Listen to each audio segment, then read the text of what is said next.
Hello everyone and welcome to Laurence Plays, and it's Wednesday, so that means space exploration time, and everything is ground to a halt. So yes, I think I realised this. Did I realise this at a time and at the end of the last stream and fixed it, or did I realise it when I was making the video and not fix it? Let's have a look.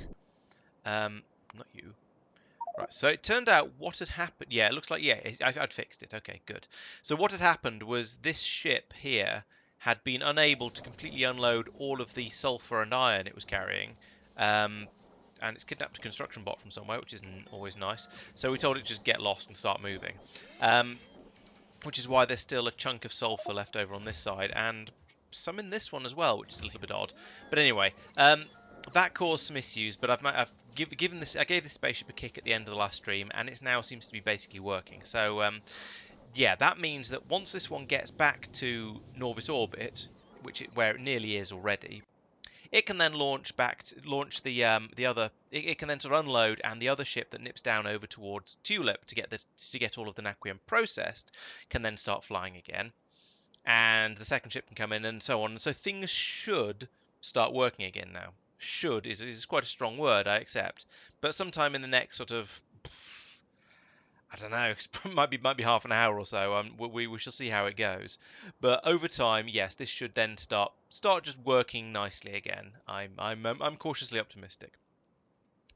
But for now, yeah, it's a bit rubbish. We've got that one out there, and then we've got, let's turn that back up again, and then we've got the ones in Norvis orbit. If we look over here, is just sitting here. It's unloaded all of its naquium, and it's now waiting for a bit more crushed naquitite in order to be able to go off and get that processed. So the problem is fixed, or rather, the fix has been made, but the fix has yet to propagate through and actually push through to the point where we're starting to get naquium again. Now, helpfully, that means that everything else is ground to a halt. Science is presumably stopped. Yes, it has, because we're not getting any Deep Space Science 3 packs through. And we're not getting any Deep Space Science Pack 3s through. Is that because of a shortage of... Yes, that's because... Oh, I don't know what we're short of here. We're short of this... No, we're short of Deep Space Science 2 packs, which we're short of because we're short of Deep Space Science 1 packs? Yeah, yes. Which we're short of because we're short of naquium. So yes, it does all, as always, all problems lead to naquium. That's the one of those traditional expressions. Hey Peter, yes, things are indeed slightly balked, and it's not the archospheres. No, it's a shortage of naquium. That's a good question. Let's have a look at those ships. I don't know why Myokin Core's sitting still. Volcano is going into land on Myokin. That one was okay. If it was just sitting there, it was probably because there was a second Myokin, or if it might have been because there was a second volcano somewhere. But yeah, Myokin Core. Oh yes, I remember.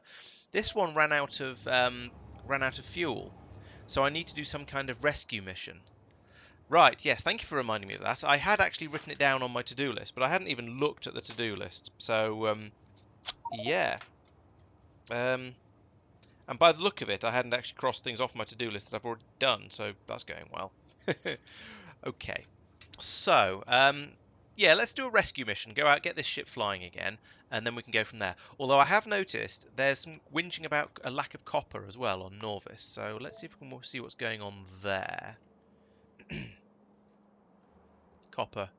Copper load of that. Right, we have no... Oh, we do have... Ah, okay. Right, so the ship from Gearoffen has arrived fairly recently, and so we're unloading copper down here at a rate. So these should be filling up nicely. 19,000, okay. So that means this is kind of nearly there, kind of working. It's just not working fast enough because we're making so many circuits in order to make all those modules that I've been making that the system just can't keep up. However, there's only a few thousand in here. Well, the Gearoffen ship is going to be very, very busy then, isn't it? That's all we can say for that. Okay, so rescue mission, yes. This is going to, let's see, I'm going to need to take out some pots of, ion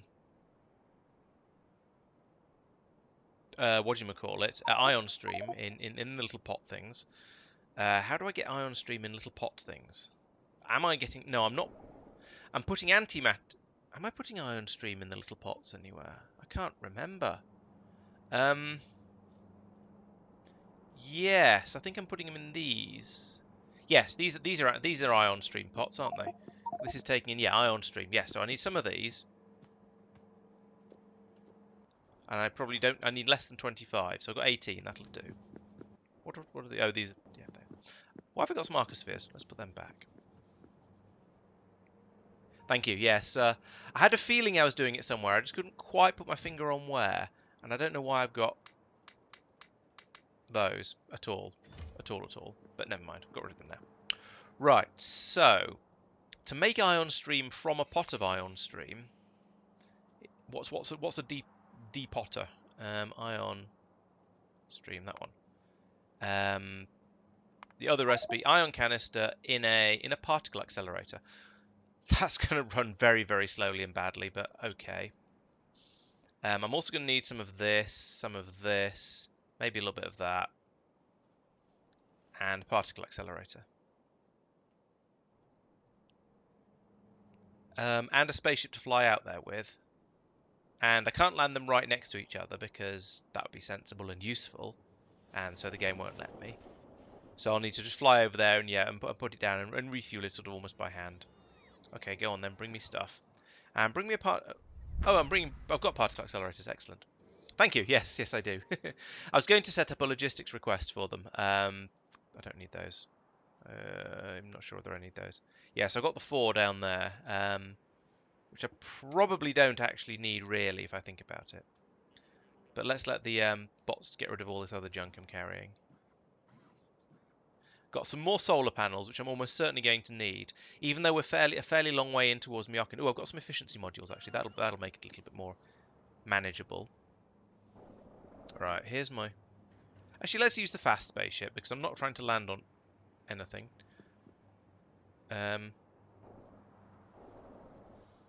So yes, the one that's got the weird lump on the side of it now, but it's still going to be faster than the other one. So I want you to fly me to... Where is it? Myokin... Why is launch disabled? Requires an integrity check. Do an integrity check. Hooray, we're integral. No, we're not. It requires a valid integrity check. Why are we invalid? Oh, that. Okay. How about now?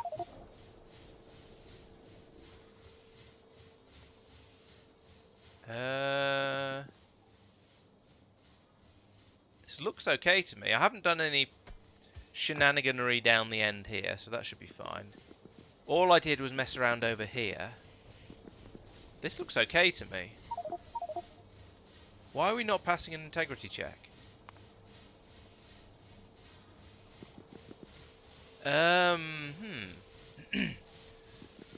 Right.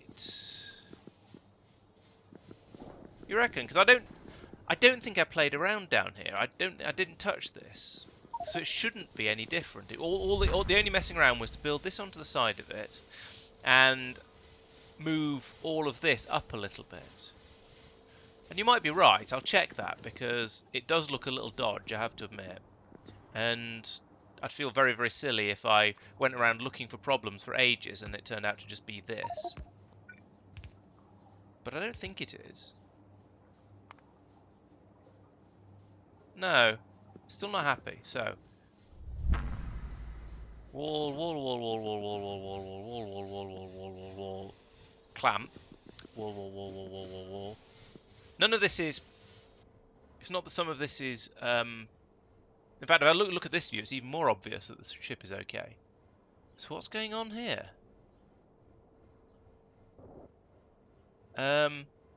Yeah, I went onto the map view originally in order to check out whether there was any purple around here. So any bits that had been I'd told the bots to put down, but they hadn't, and it doesn't seem to be the case.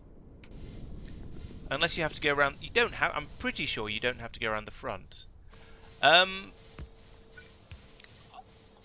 Particle accelerators on spaceships. Particle accelerators can go anywhere except land. So yes, they can. They can.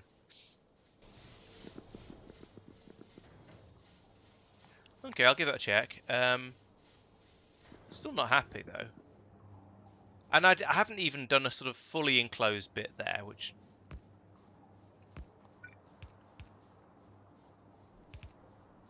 Yeah, because I don't think I touched any of the down heres, if you'll pardon the expression. No, it's not happy.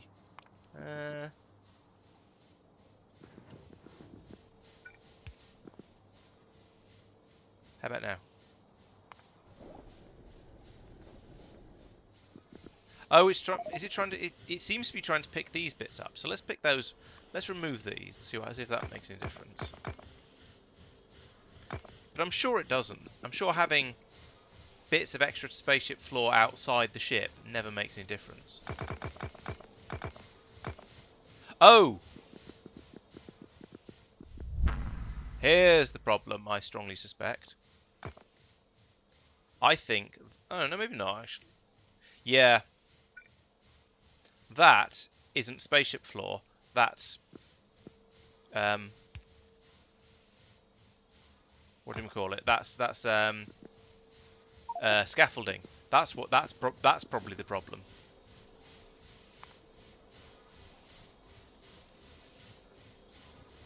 Oh, no. Oh, it's structural integrity stress exceeds technology limit by a whole 58. So I've made this too big, probably because of that. Let's pick that up. How about now? There we go. Yeah, so it was that bit up there that was built on spaceship scaffolding, space scaffolding, rather than on proper spaceship floor, and it was also making the ship asymmetrical as well, which is also bad, as we all know. Okay, so hang on, what was? Yeah, oh yeah. Removing a few chests is probably what I'll do in the long. In fact, yeah, let's try that, because I am going to want the ship to go out all by itself. And so it was a storage integrity check. Container stress, was it? Well, yes, container stress. So how much are these worth each? So that was 58. That's dropped to 34. So they're worth 24 each. So if I take out another 2, then we should be fine. There we go. Right. Happy. Okay, good. So, plan. Oh yes, I was going to go out to the Myokin core ship and fix that. So let's go here. Requires there is fuel in the booster tank.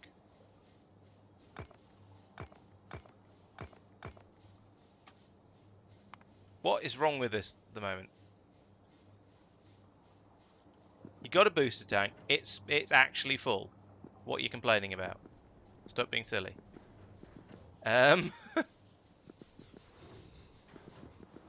What? Why does nothing work? Alright, launch is disabled because it requires fuel in booster tanks. There is a booster tank. It is full. Oh, you're right. Well spotted. This booster tank is no longer big enough because this thing's so bloomin' heavy. So if I pick that up... Now it's alright. Nexus is very expensive, yes. Okay, well let's go with this for now, and then when I come back to actually use it for flying the Nexus around, I'll put another couple of these tanks in. But for now, this'll do. Ha! I wonder what happens if I put the Nexus down now. I mean, presumably it'll work. It'll just keep flying, but it won't be able to lift off ever again. Yes, that's a bit weird. Yeah, that's an astonishingly big and heavy Nexus device. So, yeah, okay.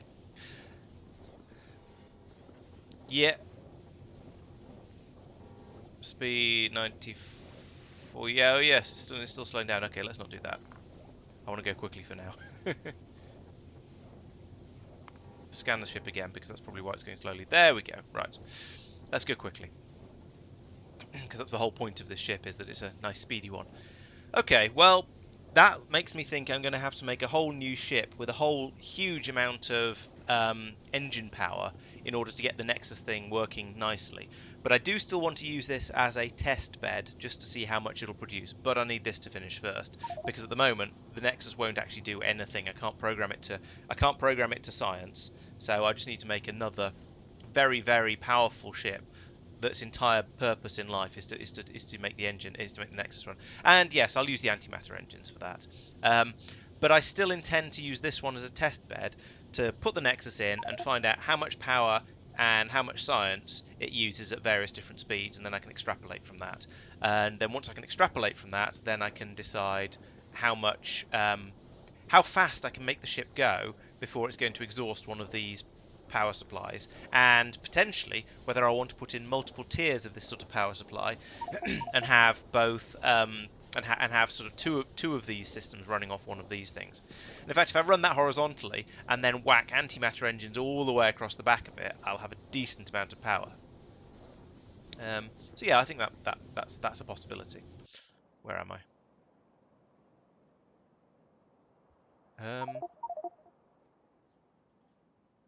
Oh, I've got there. While I wasn't paying attention, I have basically nearly arrived. Okay, so we're still going at a speed of 174, but we've arrived. If I hit stop, can I then?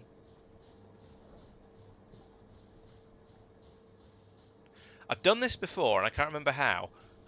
I thought I just went to it like this, and it arrived in a sort of arrivey kind. Oh, I need to tell the other one to stop. That's why. Myokin Core, you stop being a massive silly. There we go. Then I can tell this one to go to the Myokin Core, and it'll get there, and then we're ready to go aboard. Bloop, and then I just get landed down here in deep space.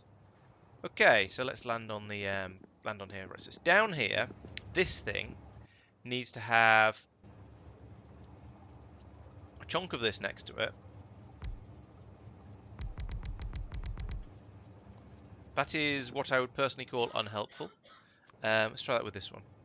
There we go. Okay, so I can put down spaceship floor. I suppose it makes a sort of sense that you can't put this. No, it doesn't make any sense that you can't put this down in deep space, but apparently them's the rules. So let's just say it's a good thing I had some spaceship floor with me. That's not in line. Let's try that again, but better.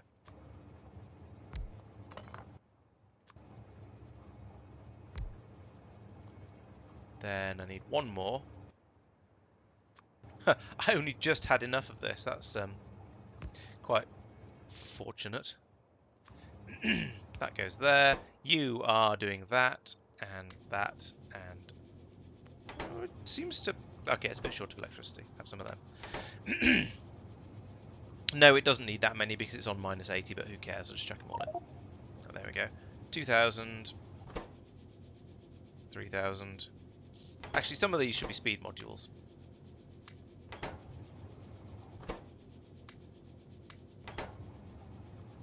Still using no power. Yeah, that's fine. Yeah, off by one error is always the case, isn't it? Okay, so I mean, in theory, I should now be programming this to never leave unless it's got a full tank down here as well. And I really should, but it's kind of cramped up here already. I could put another one of these in here, actually. Let's do that. And say ion stream is greater than 20,000. Then output a green tick. And then wire that into, let's see, input, output to, I don't know which one's the right one. You're saying greater than 20k, no, so it's not that one. If, oh, 10 is on the ground, I want 11. Yeah, if in orbit, so that's orbit, and yeah, so I need to feed onto this output here.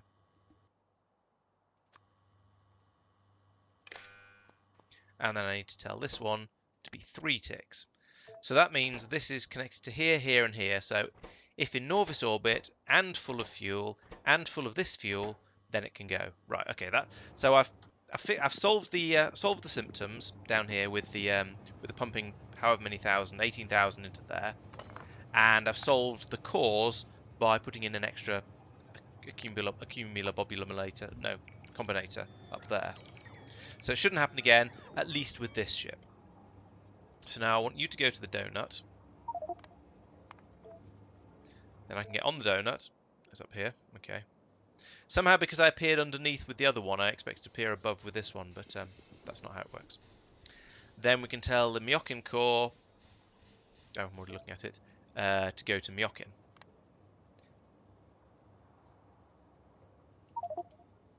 Okay, so I can type, go to Myokin. Right, there we go, sorted. Hey Topcool, welcome. You've just missed the rescue mission where I went out and saved a stranded ship because it couldn't go anywhere. So now let's take me back to Norvis orbit because that's useful. Let's try and actually type into the box rather than just pressing hotkeys. And go back to Norvis orbit. Go. Right, sorted. So now once again, my current thing is waiting for the naquium to arrive. Now to finish, now to solve the problem there. So there we go. It's unloading. In fact, it's unloaded, and it's now loading up this ship, which must be the second one. Yes, because there we go. We've got some naquium being unloaded.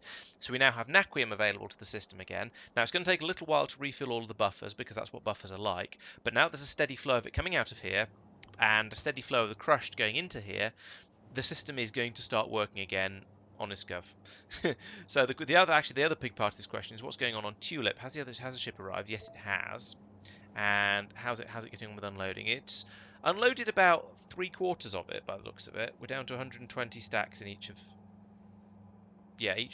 these, and this one's filling up nicely. What, 1100 naquium in there, so that's going well. Carry on pumping this round through here. This system seems to be working surprisingly well. Since coming out here about 2 or 3 weeks ago and just beefing up the modules as much as I reasonably could and just trying to tidy things up a little bit, it now seems to be working fast enough for the for the rate that we're using it. Well, at least it was before the crisis. We'll find out what happens once the crisis is once all the tanks have been refilled, basically, and hopefully the supplies of naquium is going to start going up again. And when things will just start to work. So, I mean, we've got 1,200 in here. That's a decent amount. That's a whole 3 trains worth. Oh, dear. And yeah, we're getting through this quite quickly, which probably means that by the time the other ship gets over here, the one that's still in Norvis orbit, by the time this one's fully loaded and gets over there, the other one will be finished and ready to come back again. So things are going about as well as they can, I think, which is nice. I like it when things are going well. Here's a train coming to pick some up, and I imagine this will probably be empty before the next ship arrives with some more, because as I say, there's some buffers to fill up, and that's going to take some doing. But I want to believe that this is going to now be okay. We shall see. Ooh, how hot's this? I should probably point that beam back over at it. Kalidas, I want you to actually cook that ship. There we go. So now that's heating up nicely. And what's going on here? What are we waiting for? Why is this ship still here? Is it waiting for fuel? No, it shouldn't be waiting. No, it's got fuel. Oh, I remember. Yes, there was something stupid. Something else stupid had happened. Oh. I remember sorting this out in the video, but I didn't save because I don't tend to save after doing videos because it's sort of meant to be AF. It is not meant to be sort of part of the gameplay. Right, so yes. This is really stupid. I'm going to fix it and then explain what's wrong with it. So, when the ship got stuck here before, I ended up having to unload a little bit of the crushed naquium out onto this belt in order to get it out so that the sulfur could be unloaded and then the ship would actually leave properly. The problem is that because that went into here, its existence was then transmitted by this transmitter, and that went over to. Oh, I can probably dock now. Oh, oops, I had docked. Derp. Right. Yes, it was then transmitted to this receiver, which puts it into this system here, which then goes into the spaceship and then messes up all of the instructions over here that are saying don't leave until you've got the right amount of iron, the right amount of sulfur, and the right amount of crushed naquitite. Because the right amount of crushed naquitite is 0, so if you're getting some crushed naquitite sent from the other end, When you put it into here, this ship goes and doesn't leave. So now, well, this is actually the other ship. They've swapped over because as soon as I unlinked that, the first ship left. So now the second ship has landed and is, as you can see, unloading all of its crushed naquitite. So yeah, that's a little bit ridiculous, but it is now fixed with a little bit of inverted commas around the fix because that one is going in and fixing the symptoms. However, the problem won't happen again unless I go and mess with it again. So I don't feel so bad about doing that. But next time I'm in Realm of Shadows, which, to be honest, fingers crossed, isn't going to be soon, I can fix that properly, or at least just take the crushed naquium out of there, naquitite out of that box, and put it in the box it belongs in. So yeah, as usual, this is now filling up with iron and sulfur to take back out to Realm of Shadows to make the acid to mine the naquitite, and it's also trying to unload the naquitite as fast as it can. So yeah, that's all working nicely. We're happy with this. This is, as you can see, this is going down quite quickly. This is going up. This could potentially cause problems, but I don't think it will. It's just possible that it could. Yeah. The naquitite is definitely going down though, so I think we're all right there. Yeah. Okay. So yeah, we're unloading it. My biggest worry is that we might try and load more than an entire container of sulfur and iron into here, and that's when you get problems at the other end because the loading starts to go a bit funny. But I'm going to just put my head in the sand and assume it's all going to be okay until it isn't. Yes. We'll see how that works out for me. So, how are we doing here? So we're down to 148 naquium in here now, which is less than a full train. So the trains have stopped coming out here, which is what I predicted. I did say it would take us a little while to get the buffers filled back up again. But here is a there and knack again, bringing some naquium. No, that's going to Tulip. There is the there and knack again. Heading up to Norvis, or Norvis orbit rather, with a nice load of, it's going to be about 1,200 naquium in there, I suspect. 1,500 naquium, so that's nearly 4 trains worth. So that plus the 100 or so that's already there, that is 4 trains worth probably, unless there's some funny rounding going on there. So yeah, 4 trains worth should start to get things working reasonably nicely. Oh dear. Train jam on Norvis. Let's have a look. I mean, you're probably right. I didn't see the warning, but it's likely. I don't see any jam.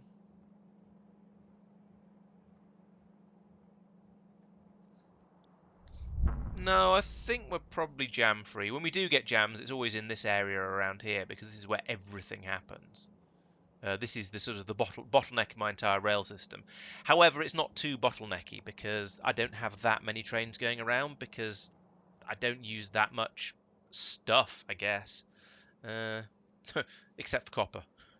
And that's limited by this system. How much have we got now? 19,000. It's always 19,000 when I look, isn't it? There hasn't been a gear often train for a little while. Vulcanite copper drop. Okay. Seems okay. I suppose I couldn't I?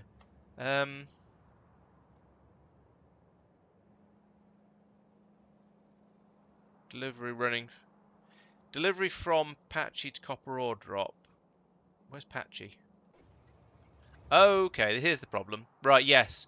So it's due to an imbalance in the amount. Yeah, okay. So you might as well just go there, do that. How much copper have we got here? 11k. Okay, so it won't happen again from that one. Well spotted. I don't pay very much attention to these errors when they pop up because it's always whinging about not having enough of something.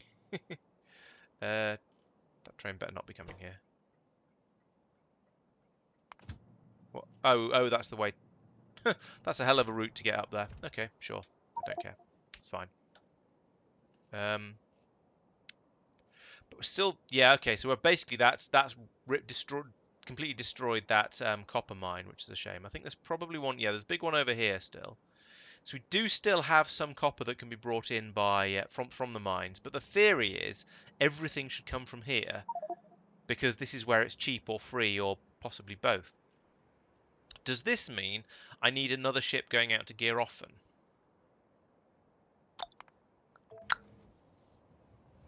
No. Maybe. What's going on here? What you doing? Okay. There's... Oh, it's imbalanced because I'm incapable of putting down a thing properly. But eventually these warehouses will fill up completely and it'll be... Okay, so this planet isn't big enough. So this is providing a free supply of lots of copper, but the planet isn't big enough to support another ship, so that's fine. Do you mean the unbalanced? Do you mean the other No, it won't happen again because 11,000. The station has stopped, and 11,000 isn't enough to summon another train. So so it's okay. I mean, I could send one out there manually to grab that 11,000, and I probably should. But it won't send out another train there automatically because it doesn't send them out until there's at least 20,000 in the station. So that at least is okay.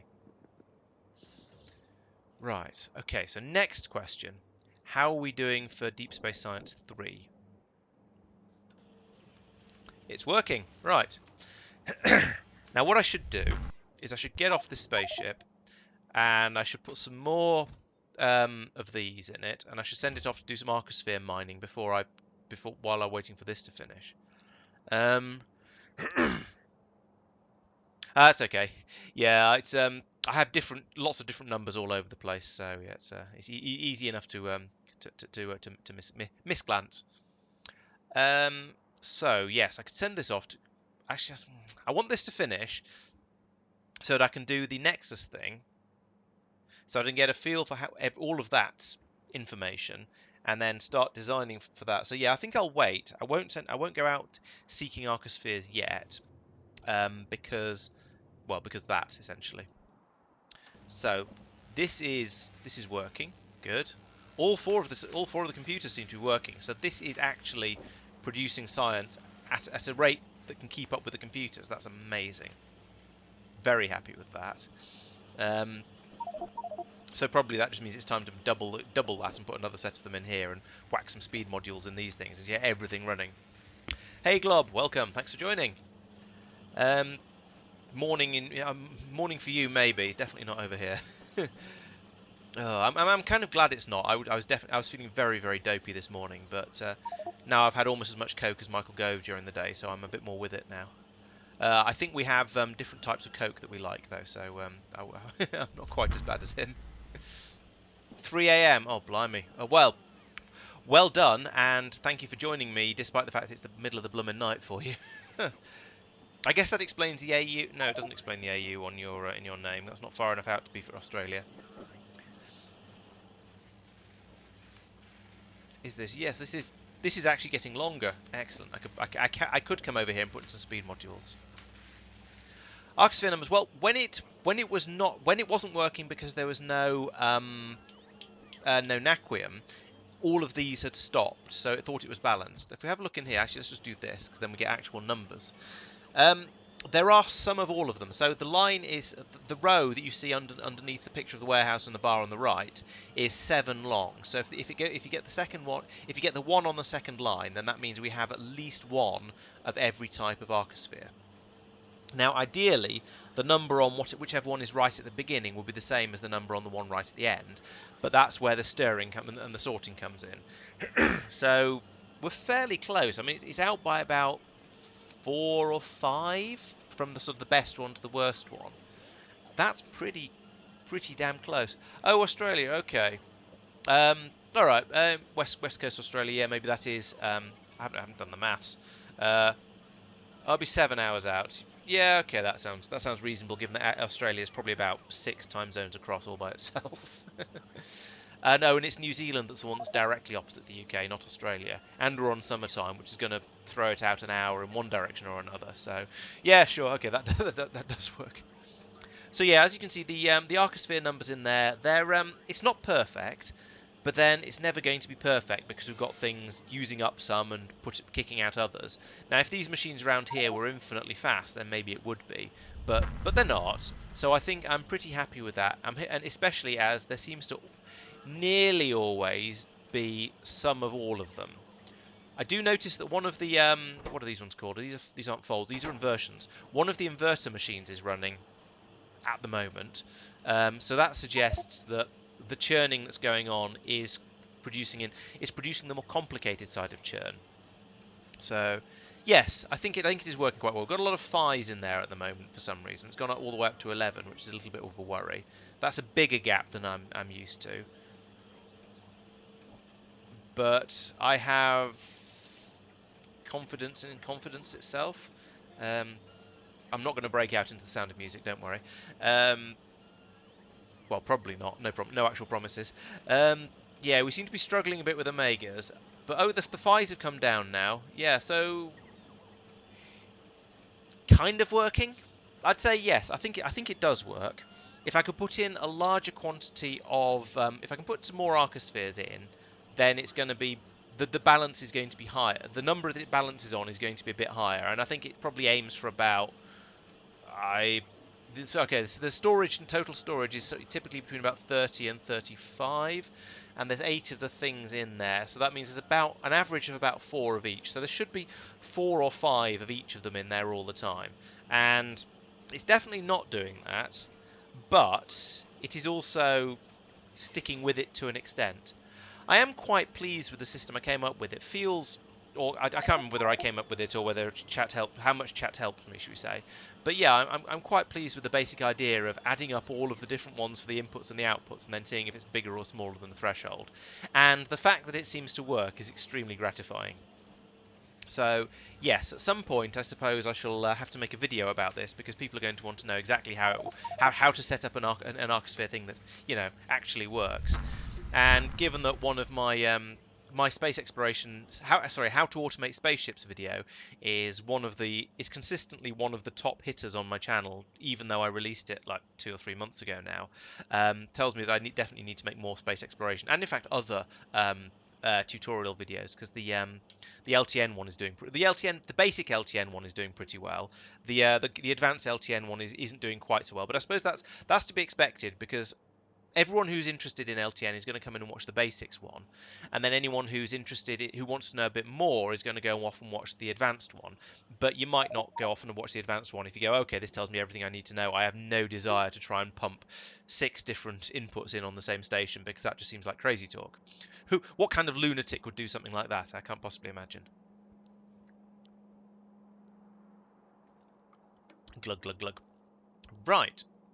So yes, this is working. We are producing a doohickey every, well, it takes 80-second crafting time, crafting speed 4. Yeah, crafting speed 4, so 20 seconds. Is that 20 seconds? Yeah, that's about 20 seconds. Okay. I can never remember whether the crafting time shown on there takes the machine speed into account or not, and it does not take the machine speed into account. I have now checked and confirmed that. So each machine is producing one every 20 seconds. So that means we are in fact producing one every 5 seconds, which is what I normally aim for with this sort of stuff. So that's pretty good. They're going over here. We've got approximately none. This has started running again. That was not on 70% before. So a train has come, grabbed a load of those catalogs and brought them up here. So that means, no, wait, it wasn't that one that was the problem. It was this one. It was the naquium here that was the problem. We've always had lots of catalogs up here. I'd forget my own head if it wasn't bolted on. Yeah, so this is running. It's desperately trying to feed out enough. Where do they go? Up here. The big problem. I say big problem actually. How long is this? This takes 85 seconds. This takes 120 seconds. This takes 180 seconds. Jeez. Okay. But it does produce 6 when it does that. This is. I can't maths this. My brain is going to turn to cheese. So the ones are being produced at 2 of them every 60 seconds. I read the wrong number off earlier when I said 85. But this has a crafting speed of 10, so it's producing 2 every 6 seconds, of which 1 is going up to here. So this is getting 1 every 6 seconds, and it's trying to use 2 every 12 seconds. So that's balanced. That should be all right.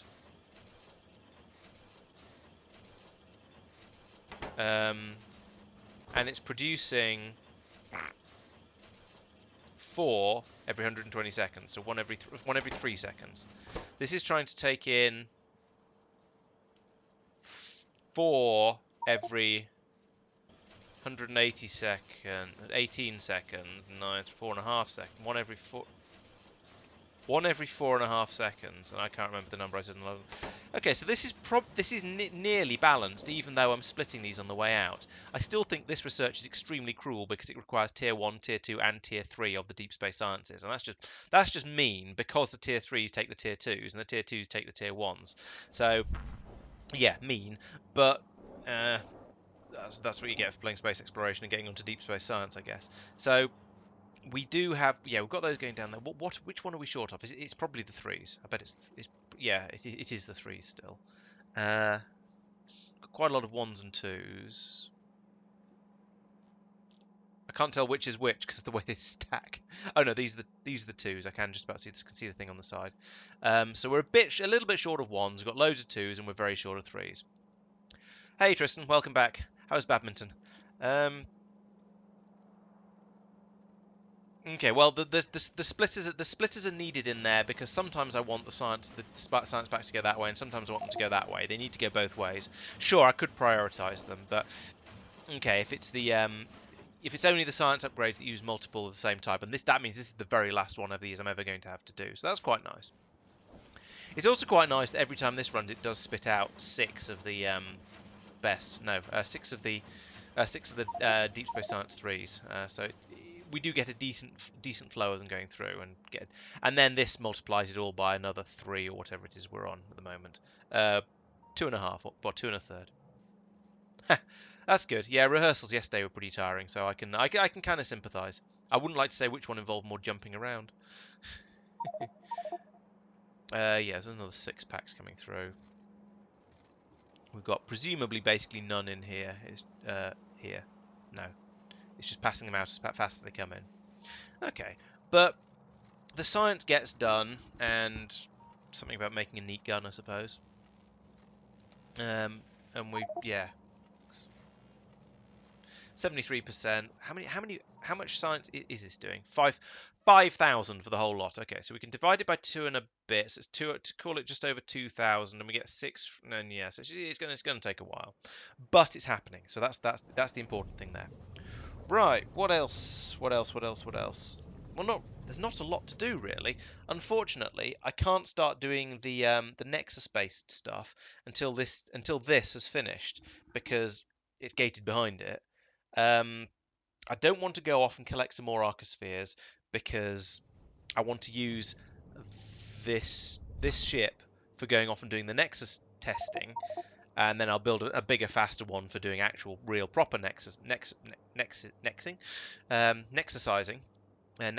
the demons. So I want this to lurk around here for now, so I can send it off for doing the testing stuff. So I can't do that. I can keep an eye on. I can have a look at the naquium production, see how that's going. How are we doing here? Got 110, so it's basically empty, or less than strain, which is effectively empty. But there is a ship just arrived. The other one is presumably down on Tulip because it's not in between. There's some more copper coming back there. That's nice. So this is now unloading. Fill the chest up. As I said, we've got a load of buffers to be filled back up due to the screw-ups at the end of the last stream. But hopefully, yeah, this is now more than a train's worth, and a train hasn't been summoned yet. Now that could just be LTN lag, but it's looking promising. You're just trying to get me hurt, aren't you, Peter? How are things going on, Norvis, with the copper? And we've got that ship that's just arrived from Gear Off, and that's definitely going to be a help. Where is it? Here. Sorry, is about to arrive from Gear Off, and it's not quite got here clearly. To be honest, the thing that would help most with the copper is to stop using quite so many modules. To stop making quite so many modules. Maybe I should cut that off because it's a bit silly. There we go. Here's some copper. You see, this is a much easier way of getting copper. I wonder, actually, that's a thought though. Is there another coppery planet in Kalidas. Is there another coppery place inside Kalidas Orbis? Gear off from where I've already gone. No, there isn't. I'd have to go into Stellar, which I don't really want to do. I could go out and establish a core mining base like the one that's on Trelos on... I don't know. Where else would I want to go, though? I don't want to bring... I could bring an enormous quantity of coal back here, but I think coal we've got plenty of. Yes, 110,000 coal. That is indeed plenty. Yeah, I suppose that's a thought. Yeah, I could take my military ship for a spin. Go and land on a planet full of biters and see what happens. Oh, that's a good point actually. I need to build the other half of that ship because currently down here we've got this sort of potato, which is nicely defended. Oh, it's got all the lasers in. No ammunition for this, of course, but this is a pretty good start. I kind of want to make it a more even shape so that the shields are a bit less ugly. Let's turn this back on. And this one. There we go. We're now defended properly. Yeah, I could take this off and land it. Actually, no, I can't take it anywhere and land it because it doesn't have anything that can actually power it. I guess the answer is to make another ship that can dock onto the tug that I was talking about before, that will dock onto the side of it and trundle along merrily, carrying it to wherever it needs to go. Okay, so let's do that. How do I want to go about doing this? I suppose the first thing to do is to move this somewhere else so I can build the tug in here, because this is where the this is going to come from.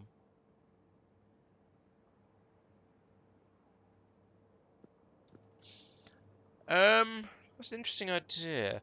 Now the main reason I wanted to have right, so this is actually not working quite as well as my originally planned. So my original plan was to have a relatively small landing craft and then put all of the big things into the tug. The problem is the main thing in this that's taking up space is the stuff that's producing the power. Now I need to have the stuff that's producing the power inside the ship because I've gone for laser defenses and shields, which all obviously use a lot of power.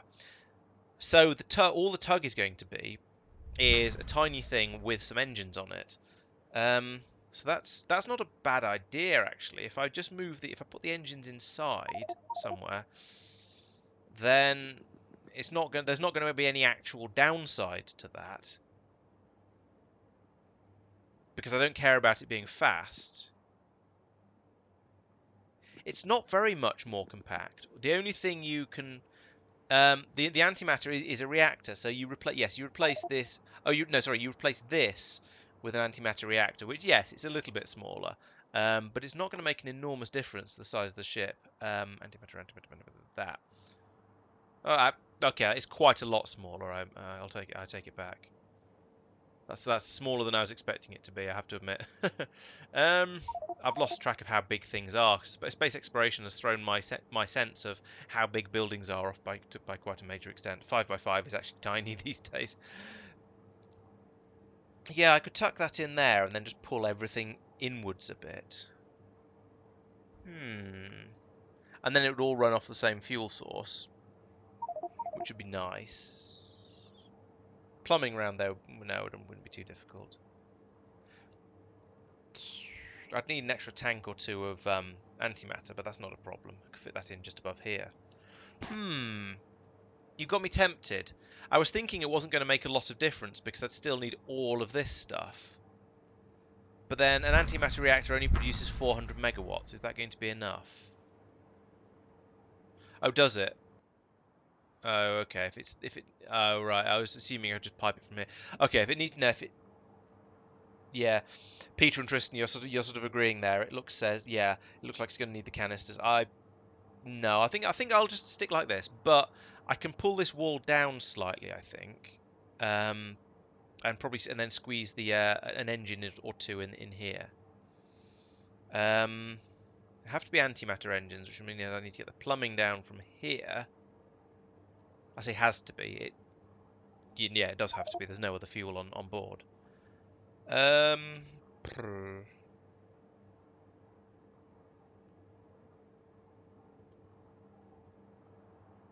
trying to think of a nice way to do this. I could run a I could run a pipe all the way around the top. Oh, I could put the engines in the top. Actually, that makes more sense, especially as I'm already going to have them inside, and therefore everything's going to be a bit terrible anyway. Yeah, let's do that. Okay, right. It's taking things apart size time, taking things apart time. And getting stuck on pipes time. Whoa. Right. Okay.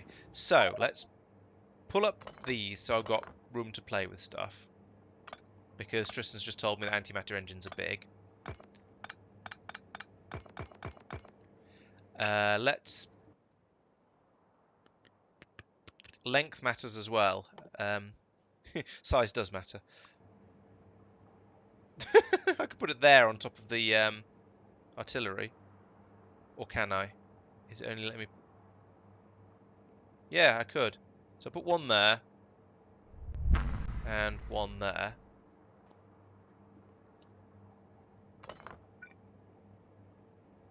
Oh no, I can't. Energy beam receiver's in the way. Alright, I can put one there and just assume that's going to be enough. Because it probably is. Then I can... This is going to have to therefore go here.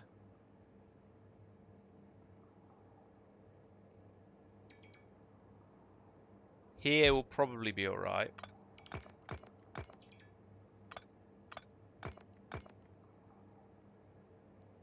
Here.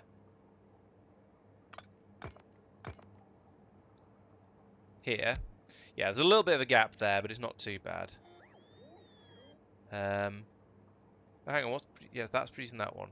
If I rotate it though, I'd need to put it down here. Why are you complaining? Oh, I'm in the way. There we go. Yeah, so there's... Turn that back on. Nope. Turn that back on. There's a little bit of a gap there, and there's a little bit of a... Actually, that's the only gap. That's not too bad. If the biters tried to come in around that corner, then they'll just get shot lots. Put another one. Yeah, I think that's probably alright. Yes, you're right. I am blocking the inputs. Okay. Put that there. Okay. And... Can I come across to... No, I can't come across to here because there isn't room. I can get rid of that. Yeah, that'll do.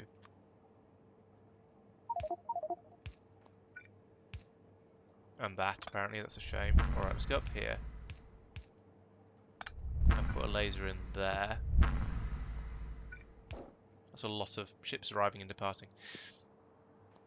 Now, unhelpfully, that leaves me on this corner, which I was saying that's not very well defended. Even more undefended. Where does that go? That goes there. Okay. I was thinking I could extend this wall out a little. In fact, if I extend this wall out a bit as well, this ship is just getting bigger and bigger, but never mind.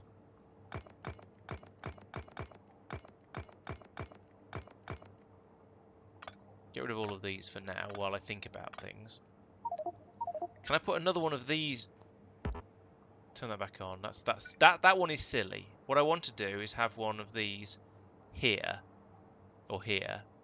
That's obviously not practical. I can't move the turbine generator. There isn't that'd require far too much plumbing. I could put that. I could take that out. That's pretty good actually. If I take that out, put that in there instead. Obviously, I still need a computer, but I can put that over here where it doesn't, because it doesn't matter.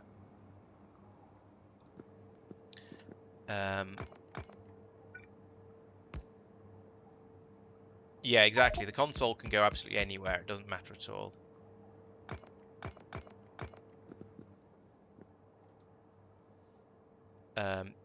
We don't need that one anymore at this point.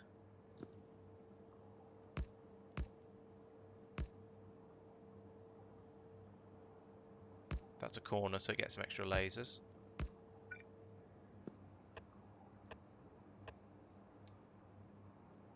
Yeah, I think that works. It's a bit of a lumpy, ugly shape, but I think I'm probably okay with that. Right, let's turn all of these off again so I can put the walls in. Need some more spaceship floor across the top. Oops, let's put that there.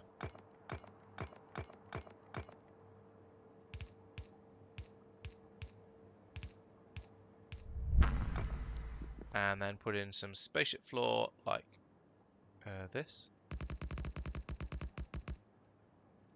Not going to win any prizes for shapeliness, but never mind. Right, that seems functional and actually better defended than it was before. This part over here isn't quite perfect. There is a way in here, so let's, you know what, let's stick in an extra laser or two because why not?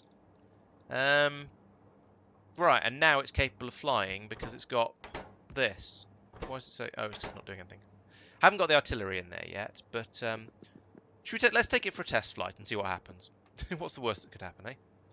In fact, actually, before I go, one other thing I've not done is put in a pair of clamps so it knows where to land, and those clamps probably aren't going to go where I've just tried to put one.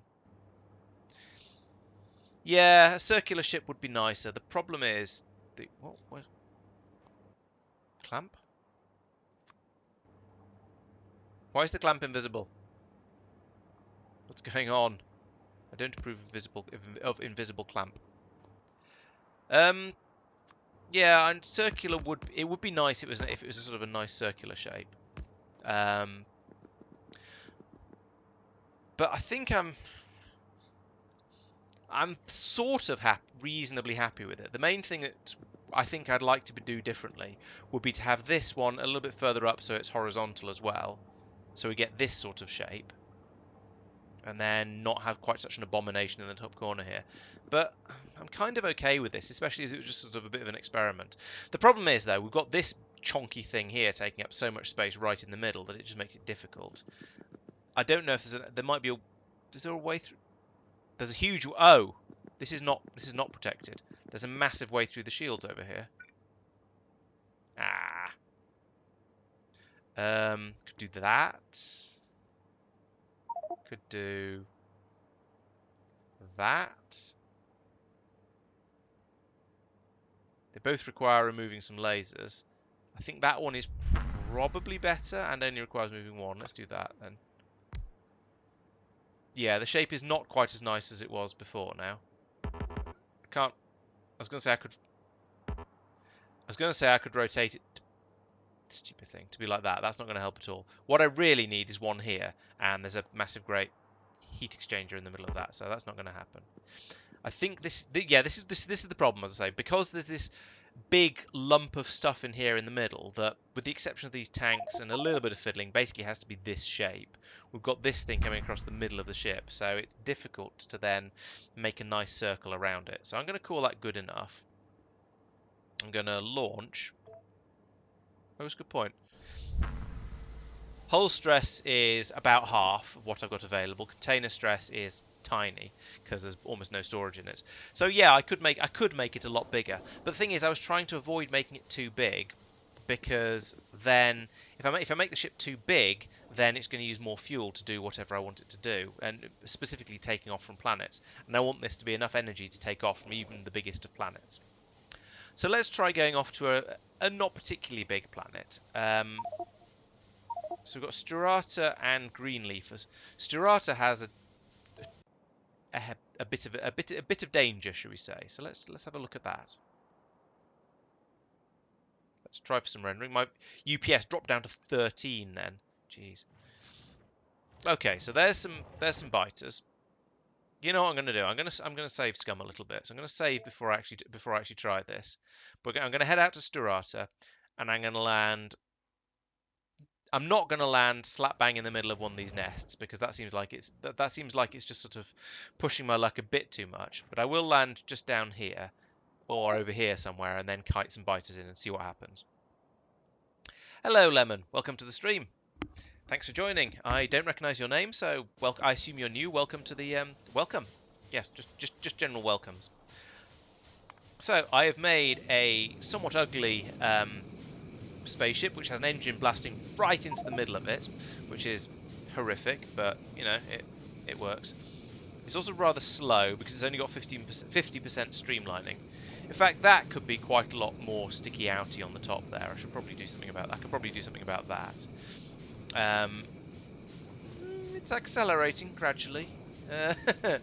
Not exactly a speed demon, this ship though. I won't be going anywhere interstellar with this, even though it's got the energy beam receiver to allow it. So okay, so if a hull stress about that's gone down. Why's that gone down? I don't understand.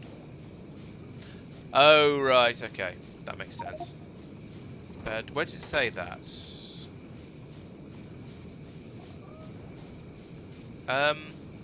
So you reckon that streamlining is due to more to having the engine blocked than to the shape of the ship? You might be right. I don't know. For the sake of sanity, let's just pretend that engine points out the bottom of the ship. Oh right, yes. I've noticed that on other ships, and I've never really thought about what it means.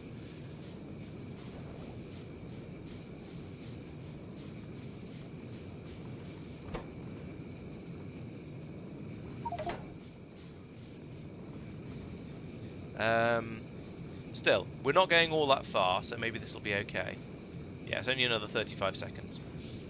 Yeah. And when we land, assuming I've got enough time between biter incursions, I might have a quick play with the wall here and make it a little bit pointier, because that means we could get it going almost twice as fast, which would bring it up to nearly 50, even with the engine blasting straight into the side of this thing. And now it's going to be keeping the steam warm here, so that's going to help me produce more energy, so maybe that'll help. Oh, okay. I was assuming that would just be linear for the sake of sanity, but I know this mod pack does not do very much for the sake of sanity. Right, we're here. Let's anchor. Yeah, I was going to put down about here, wasn't I? So let's drop here. And, ha! I didn't put any doors on the ship when I rebuilt it. I did pick those up into my own inventory, didn't I? I'm pretty sure I did, because I just, you know, picked them up. Yes, there they are. Right. Let's go and taunt the natives. Hello. Of course, my lasers help a bit as well, but that's not what I'm testing. Come on. Over here. Oh, I landed, so they got confused. Interesting. I can't cross over the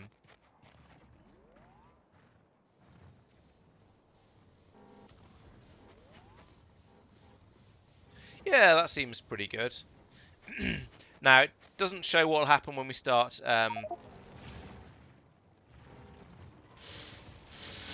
doing stuff like that and actually attacking the nests.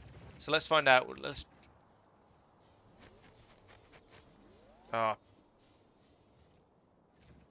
You made a mistake on tapes. What? I have no idea what you mean, I'm afraid, Mr. Lemon. I'm not quite sure where tapes come into Factorio. Although I'm sorry to hear you've wrecked your oil factory. Yeah, this seems to be pretty good. The biters aren't actually getting up to the shields, and I can't get out through them either, which should be a relief. I don't know. Let's try this again with the running in and the taunting and the running away and the then getting caught up with because I don't move very quickly on foot. Let's see what happens. Right, so even trying to taunt in decent-sized biter attacks, I haven't. Oh, I know what I could do. I could come through here and do a bit of a. Oop, fly away, fly away, fly! There we go. Get knocked out of the sky all the time with this. Let's get these ones as well. Head down here, and if I now hide below the spaceship like this, then we can see what happens. Oh no, they're all going to be just charging me though, so they're not going to attack the spaceship, which is. Oh no, see, oh yes they are. Okay, oh, that's interesting. Biters can spit over over shields. That's unfortunate. Right, okay. Or rather, spitters can spit over shields. Yeah, it's a shame that that's what happens, but I'm pretty sure it's, yeah, just how biters work, unfortunately. So that is now, yes, that's now covering the entire ship with construction area. Let's give it some bots. There you go. And, oh, give it some repair packs. Repair packs? I know I've got some. There's some. Oh, they're down there. Okay. Right. So this will now be capable of repairing itself. So I can, in theory, land slap bang in the middle of a hotspot. The ship will defend itself. The artillery will artil. And we'll see how that goes. Fingers crossed.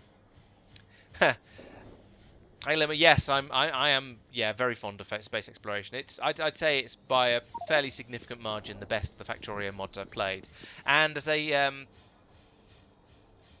little bit of a sort of advert in advance, this week's Alt F4 blog post, the Alternative Friday Factorio fan facts, that seems like the right number of Fs, was written by me and is talking about comparing the various different mods to each other to say which one. So it's sort of comparing Angel Bobs and Industrial Revolution and space exploration. Let's fly back to Norvis orbit, because why not, and see how much fuel we use taking off. Flip. Oh, it's not too bad. Sturata is a fairly small planetoid, though. And it's iridium, okay. It is only 1700 in size, so bigger ones like Norvis or Mormo will be significantly harder to take off from. Oh, Mormo, get a lot of stone from Mormo. That might be worthwhile, because we can deal with stone.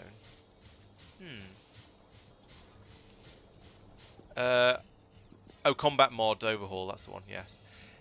Yeah, I don't know. I feel like walls not blocking spit makes sense, because obviously the walls obviously aren't very high, because all of your guns can shoot over them, and the guns aren't that big. So I feel that's okay. I feel like letting walls not block spitting is okay, but the shields are a bit more all-encompassing, and it's sort of fairly established sci-fi, Star Wars-y, whatever, that lasers can go out through shields but not in. So I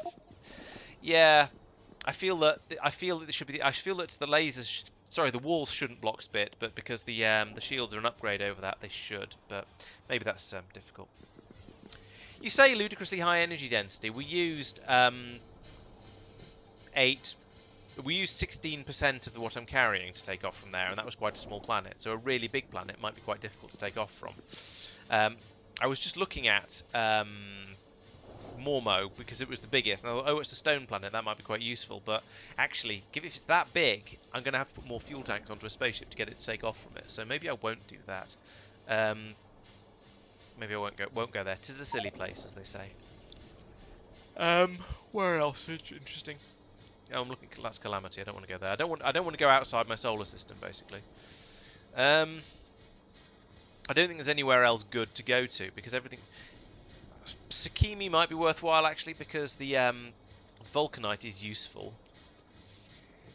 And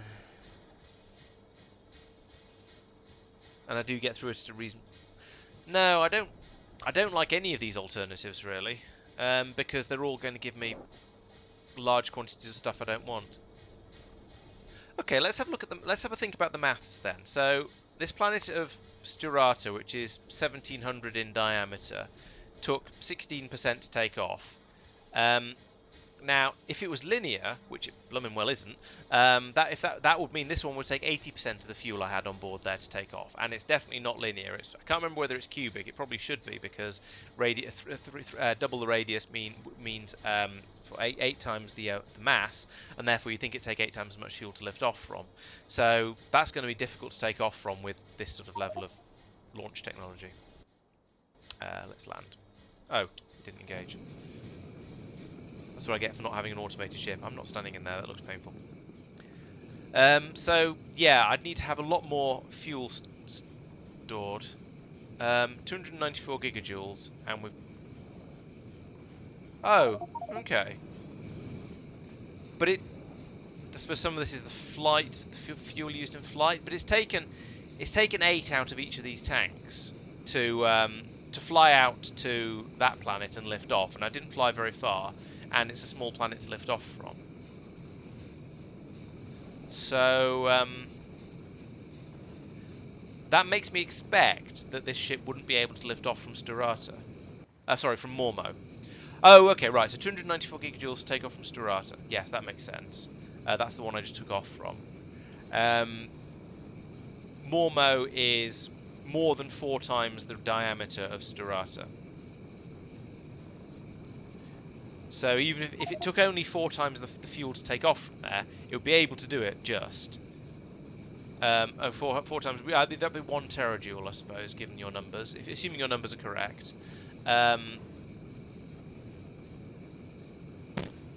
So does that mean that this must have used more fuel than I was expecting flying out there then? I don't think your numbers add up, because this is going to have used basically no fuel oh, and it used a little bit to lift off from Norbis orbit as well. I forgot about that.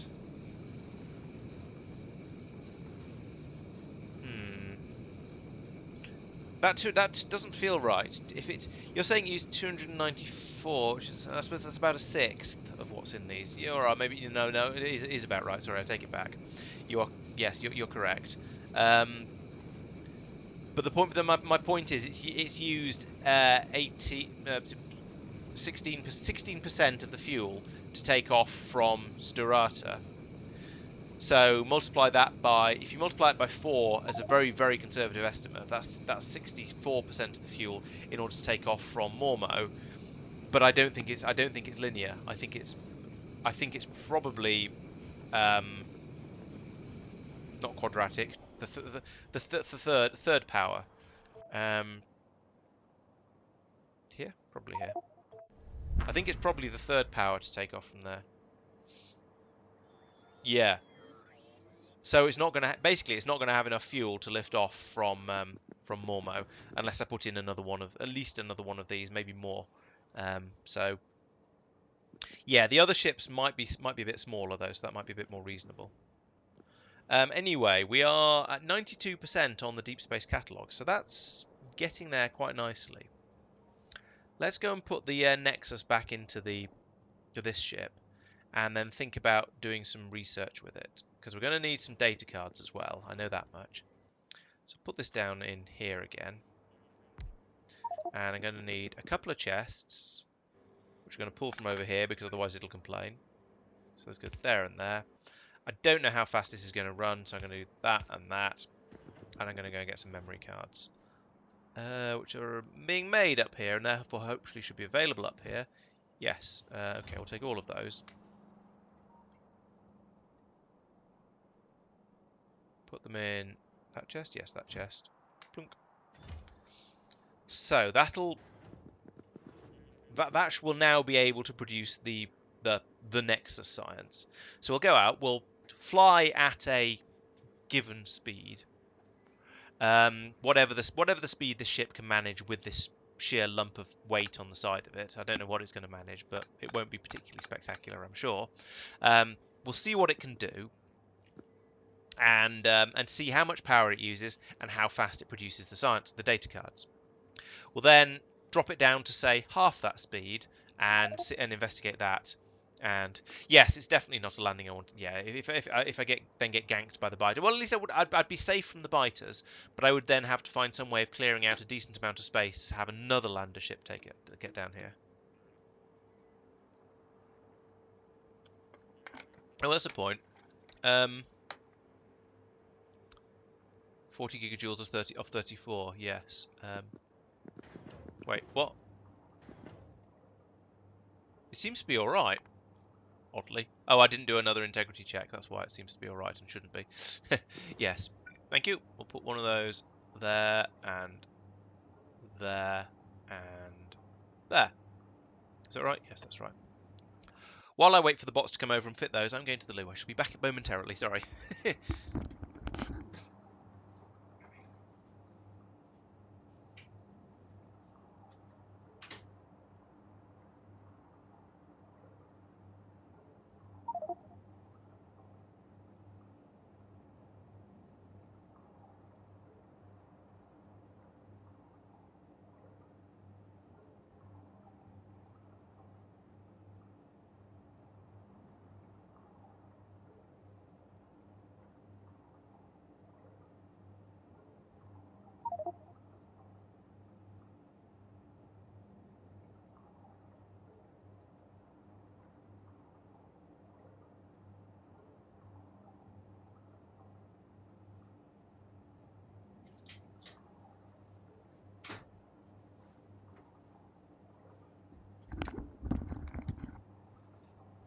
I received a rather large water bottle as a free gift with an order I placed fairly recently. So according to the writing on the bottom of it, is a 1.89 litre water bottle.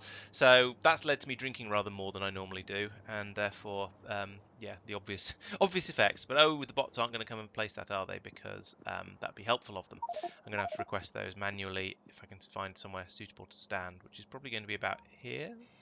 Yes, here will do. Whoop. Ah, stop bouncing off things. Fly. My pretties. There we go. So let's ask for some ion booster tanks, like 3 of them, wasn't it? They're going to be down here, aren't they? Ion booster tanks. 3, please. Was it 3 or was it 4? 3. Okay. So yeah, we'll do this because I had to cut this off from the main logistics network. Otherwise, this caused silliness to happen. I suppose I could put in a construction pylon to cover that area, but I don't often need to build stuff on here, so it doesn't normally matter. It's going to be a long wait. Oh, I've got one of them already. That's interesting. Must have come from somewhere a bit nearer. I'm not going to try and place that manually. Where are my bots? That's probably the bot that's got them. Yeah, it looks like it. Don't get kidnapped by that ship. Good. Do apparently get kidnapped by a roboport? Oh no. Decent range on that bot by the looks of it. Oh, there we go. Got tired part way over. Yeah, my expectation was that perhaps I'd be able to have a construction pylon that would just cover the ship with the construction area. I don't know. 96%, nearly there. Right, okay, so we've got these in now. These are filling up. Bloop, bloop, bloop, bloop, bloop, bloop, bloop, bloop, bloop, bloop.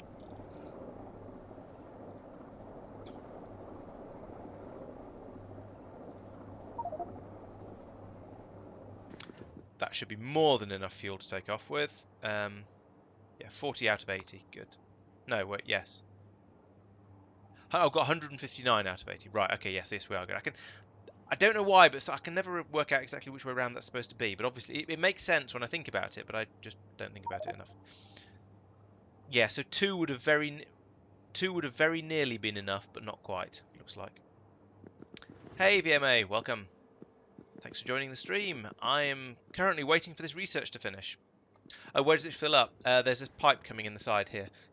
So we've got this pipe goes to here where ion stream is brought over by the trains and then pumped around here where then they're pumped into all of the ships. And bringing ion stream by train is sort of manageable because you don't use that much of it up, which means when ships arrive, they usually only need about 5,000, and taking 5,000 out of a train thing is sort of okay. I'm actually waiting on the machine that's making the science packs, which is a little bit silly, and perhaps I should come up and just put a second one of these in, and second one of these and second one of these, because I've got enough of all of the resources over here at the moment, at least, to be making the packs. But it's these. Well, I suppose I could come over and speed module them instead. That could work. I'm not so used to modularizing everything.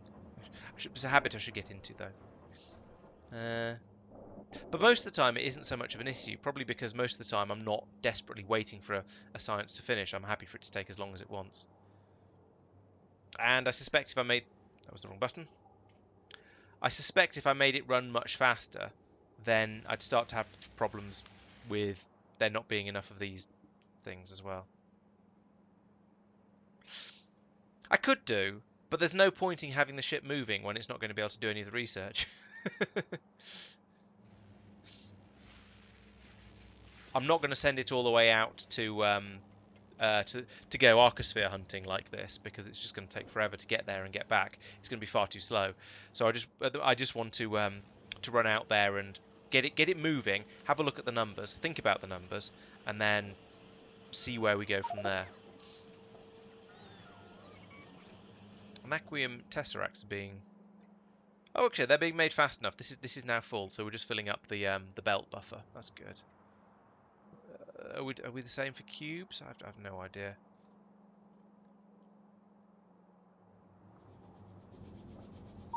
Might not. What? Oh, okay. We've run out of naquium again.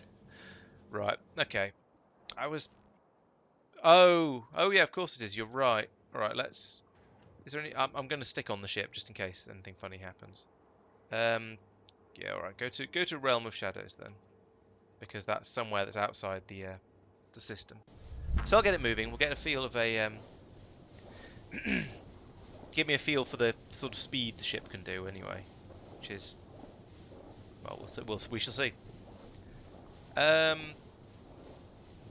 What was I looking? Oh yes, I was going to have a look at the naquium while I was waiting for things to happen. So go back to Novice orbit.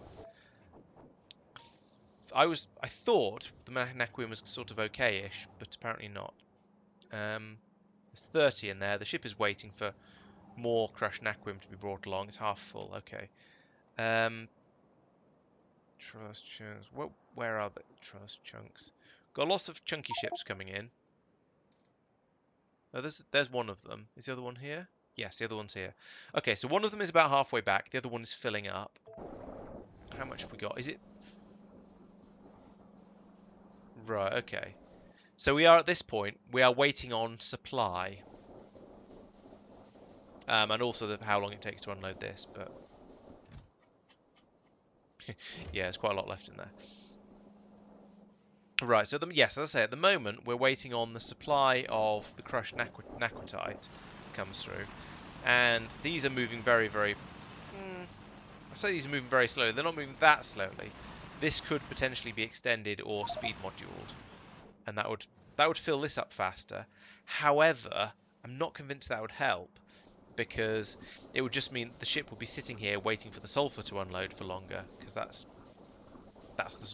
the limiting factor on it.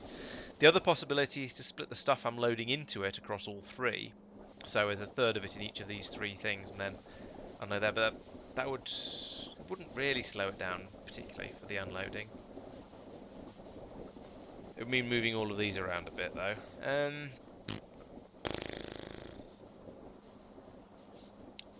I could put in a deep space belt in here. That would speed it up a little bit, but again, not by much, because most of the limiting factor is the inserters. No, it doesn't include loaders. If you play with Factorio 2 as well, then it includes loaders, and so it's finished. So in the future, yes, potentially I would have loaders, but not at the moment. Right, it is buzzing. Kind of slowly. Very, very slowly. I can't module it or anything, but I suppose the idea is you go faster to make it go faster, so yeah. Okay, well it's it's buzzing. It is rotating. It is trying to do something. It's not doing particularly well, but how fast have we managed to get up to? 8. Oh, right. So even at speed of 95, we are using all of the power that this can generate. Okay. Let's turn it off like a light switch. Just go flick. Right, so that means, yeah, we're losing speed, because basically this wasn't capable of generating anything like enough power to keep this running at a speed of 90. So that's interesting. That means we're going to need a lot more power generation on the Nexusizer. Where's my pylon in this ship? I want to look at my power usage history. There it is. So now we're down to 100 and whatever. That's fine. Back here, yeah, we're using the full giga. What? Oh, there must have been some. Yeah, right. Okay. Yes, there was some steam stored in the system, in here.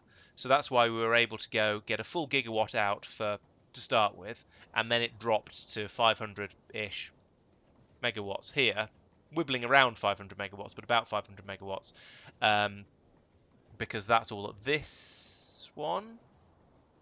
Yes, this one is capable of producing. Okay, that's fine. That's expected. But it's notable that despite the fact it was pulling... Actually, when it was pulling in a gigawatt, it was happy. But when it was only had half a gigawatt, it was unhappy. And also it slowed down as well. So where are we? Okay, we're nearly in interstellar space. So at that point, I'll set the speed to 10. because that's a small number and therefore it'll probably be slow. And I can start gathering data rather than the game rather than my science machines gathering data. Because 100 is a reasonably respectable speed for flying around inside the solar system. It's just once you get outside the solar system that it's a bit pathetic. So this presumably tells me where we are. So navigating interstellar space. There we go. So speed 10, 10, 10. So we should now slow down quite quickly. I said we should now slow down quite quickly. Apparently not. Alright, let's just turn this back on again and use up all the power and see what happens. Right, yeah, that's going decently quickly now. When we're still going at a speed of 92.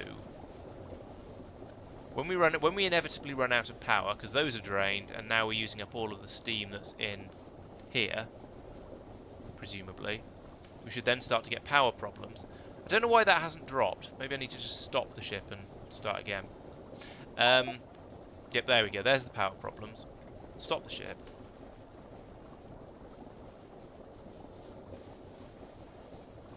Oh, is it? Oh, yeah, you're right, it is. Thank you. Okay. Engage. It may well do. No, it's... Oh. Oh. I don't know why, but okay, we're now doing about... Okay, so at about 10... This uses an unknown amount of power. Helpful. And produces data at a pretty pathetic speed, to be honest. So, okay. So my plan was to look at the numbers that were coming through and see what it was like. But that's going to be difficult. If it's producing it this slowly at this speed, then that's not so useful. However, I can get a power reading at this point. Over the last... Okay, we'll give it a little bit longer till we get to about here, and then I can get a sort of an average power out of it, because, well, it'll tell me. It's helpful like that. But it looks like it's going to be about 80 something megawatts. These dips are a little bit odd, but never mind. Okay, so about 100 megawatts at 10, so 10, 100 megawatts, and if I look at production, then I'm going to find it's... No, it's still a void data. That's not what I want. This is this one. We made a spike of it there when we were going fast, and we haven't made any since. So that's useless. It doesn't tell me anything. Yes, verge of victory. It's quite a long way from the verge of victory, I think. I'm only just starting on Deep Space Science 4, but there's quite a lot more. Yes, I am indeed doing science on doing science. This has got to 27%. This is taking approximately forever. So... Let's boost that to 40, so quadruple the speed. Hey Mike, I am indeed kicking names and taking ass. It's going well. Tier 4 of Deep Space Science is interesting, shall we say? Okay, so we're going. We are using 400 power, so at 40, so that's a linear increase. So you use 10 times the number of megawatts as you are doing miles per hour or parsecs per annum or whatever it measures speed in. I have no idea. Are we now producing things at a useful rate? Items. I want to look up interstellar data. There we go. Okay, so I made one. Oop. Okay, well this will give me an average, I suppose. They are being produced at a rate where we can... Oh wait, hang on. Ah, yeah, okay. So that's presumably the time. That's 6.8 for a while. Was the amount of time it was taking to unload it? I'm not really sure. Yes, 10 megawatts per unit of speed is spot on, Peter. I agree there. And it's interestingly, I was expecting that to go up non-linearly. Based on what it said in the box text. We seem to be producing about, and at 40 we seem to be producing about 3 per minute. Okay. So I can increase. I can't increase the speed very much further before I start to run out of power. That's a bit of a shame. But let's increase the speed anyway to 60. I think I can sustain that for a short time. There we go, 60.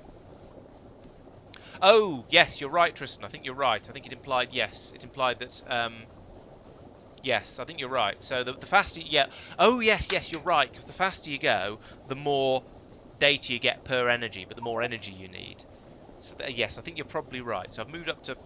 I should move up to 80 actually. So let's stop to let all the batteries charge up and everything. And by batteries, I include both these accumulators. Do I have any of these? No, I don't. Both the accumulators and actually, I didn't test. Check. Yeah, both the accumulators and the steam power. So whatever steam is being held in here, I want this to be absolutely full of steam, and this to be full of steam. It is. Right. Okay. So now let's go up to 80. Go. So this now. Well, yeah, you remembered something better than me, which is why I keep you around. No, I think.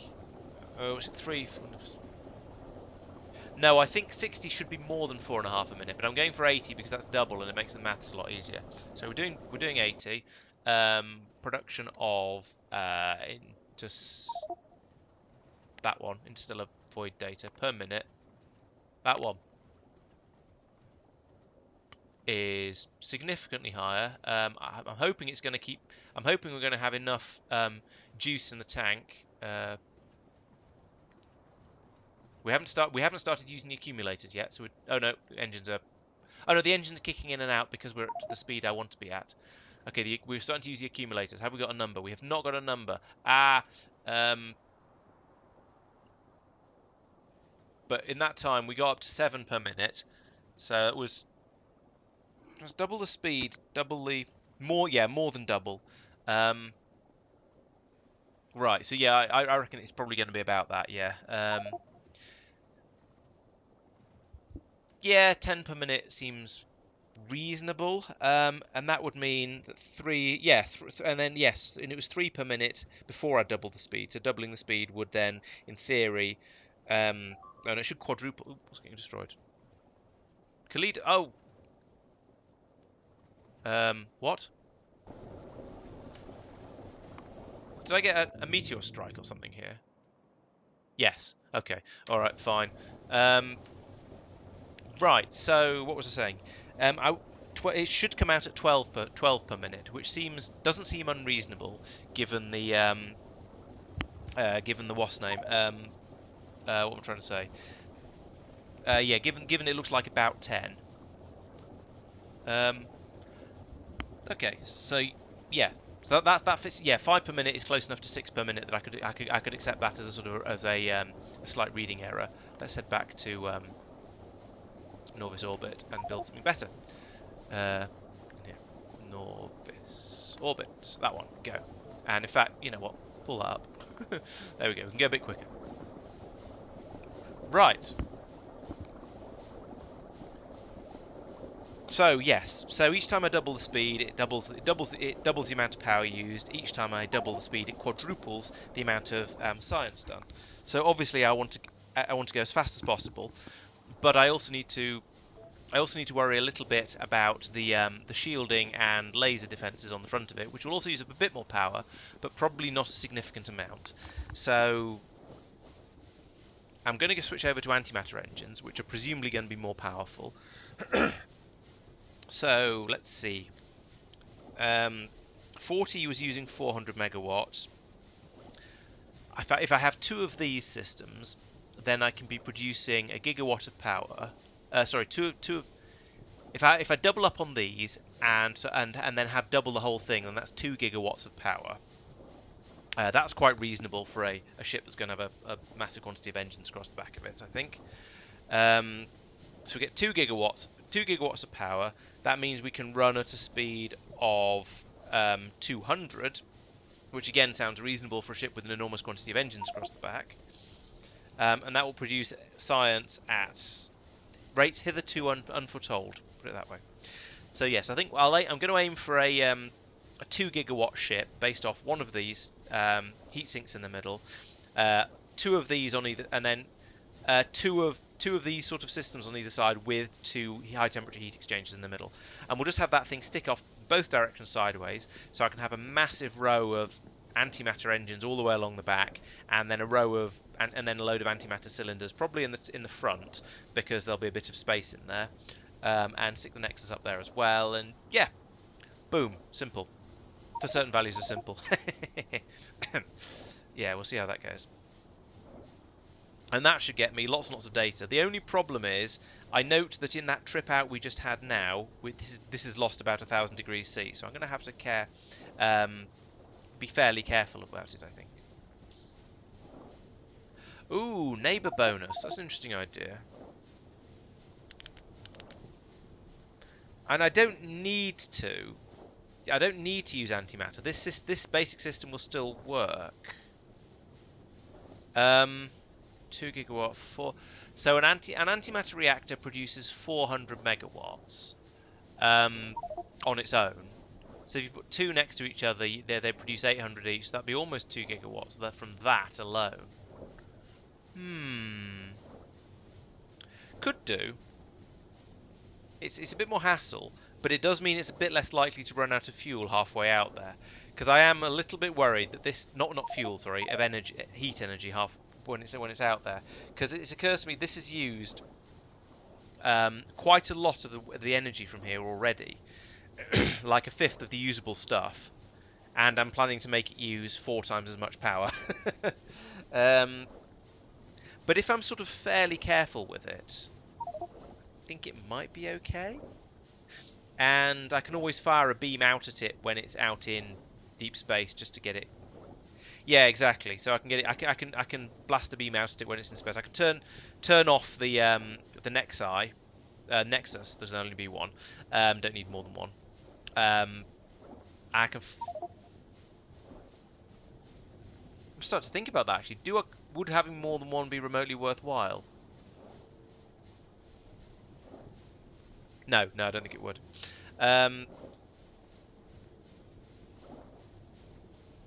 Yes, that is the big disadvantage of the heat buffer.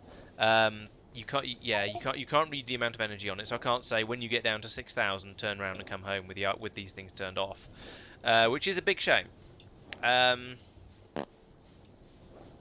Let's find out then. Okay, let's find out. Stop the ship here, and then go to Calidus orbit, and over here, big beamer is big beaming. Oh, it's heating that up, but never mind. What if I put in donut?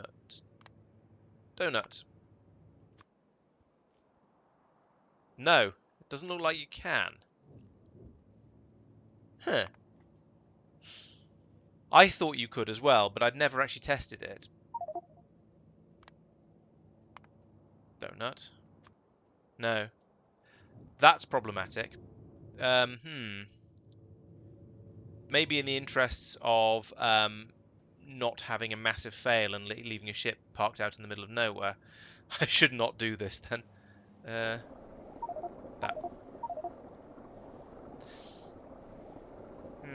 That is a shame.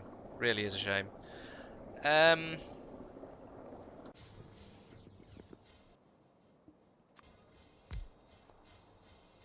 8 kilowatts.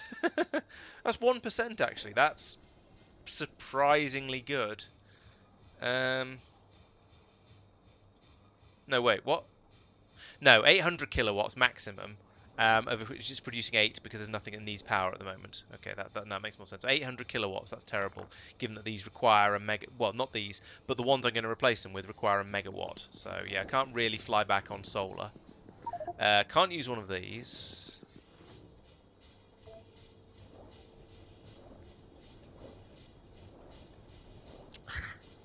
You know what I could do?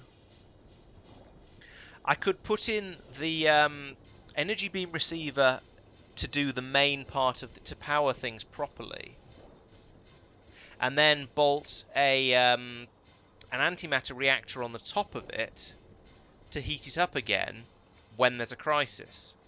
So leave it flying around merrily, and then when it fails, insert an antimatter canister or two into the antimatter reactor. That'll get it, and that'll give it enough oomph to get back home again. And it's a fairly small thing to have to add on to this, because most of the space that's taken up by an antimatter fuel system is going to be all this nonsense up here, which is going to be there anyway. So it's only a relatively little addition on the side of it. Yeah. I'm not sure about that, Levin.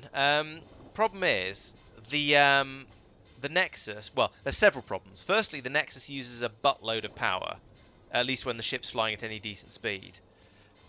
So, I don't think I can... Oh yeah, that's a good idea.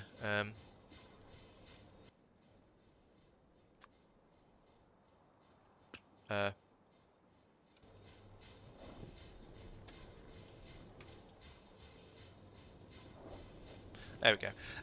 Right, so problems with you putting it on my naquium ships. There's several I can think of, and I'm sure chat will have thought to think of a few more. Firstly, it uses a buttload of power, so I'm not sure it would get all the... Certainly at this sort of speed, it wouldn't get all the way to Realm of Shadows and back. Secondly, putting the Nexus on there would slow the ship down a huge amount because of the extra weight in inverted commas, so it probably wouldn't get there. Thirdly, having the Nexus on there would increase the weight of the ship beyond my current ability to fly ships around. And you saw how much of an increase it added about 1,000 on. I don't have this much headroom on the naquium ships, so no, there's 3 reasons why I can't do that, I'm afraid. I thought I did, but I didn't. I clicked on the wrong thing. Yes, you're right. That was the console. I saw a thing that had a speed thing on it, so I went in to try and change it, and it just obviously didn't. There we go. 10,000.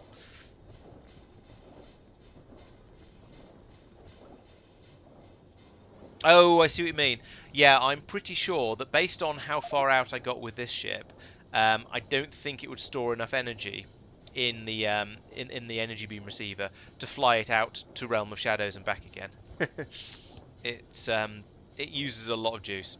It used up 20% of it just flying out. I don't even know where I got to, actually. I should have checked that. I really should have done. Yeah, it used up 20% of the power just flying out for about 7 minutes at very slow speeds. Can I... Oh, It's not the ion engines that are using the power, it was the Nexus. The ion engines, yeah, they use some power, but not much. Most of the power used was by the Nexus. That was drinking it up at absolutely ridiculous rates. If we look at this power graph going back a little while, the ion engines, yeah, they use a fair whack of power. The Nexus, just all of it, just as much as you can give me, I'll have to have it. Yeah. Om nom nom nom nom. Having it turn round halfway is an interesting idea because, yes, you can read off from here.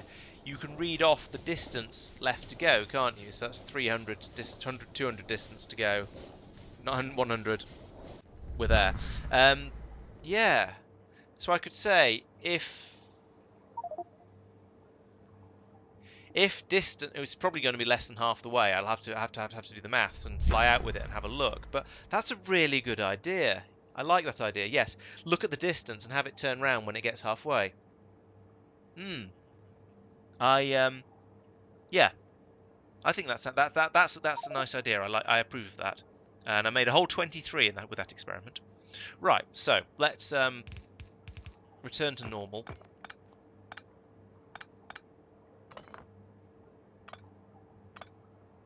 Why am I doing this by hand? I have robots for this sort of work.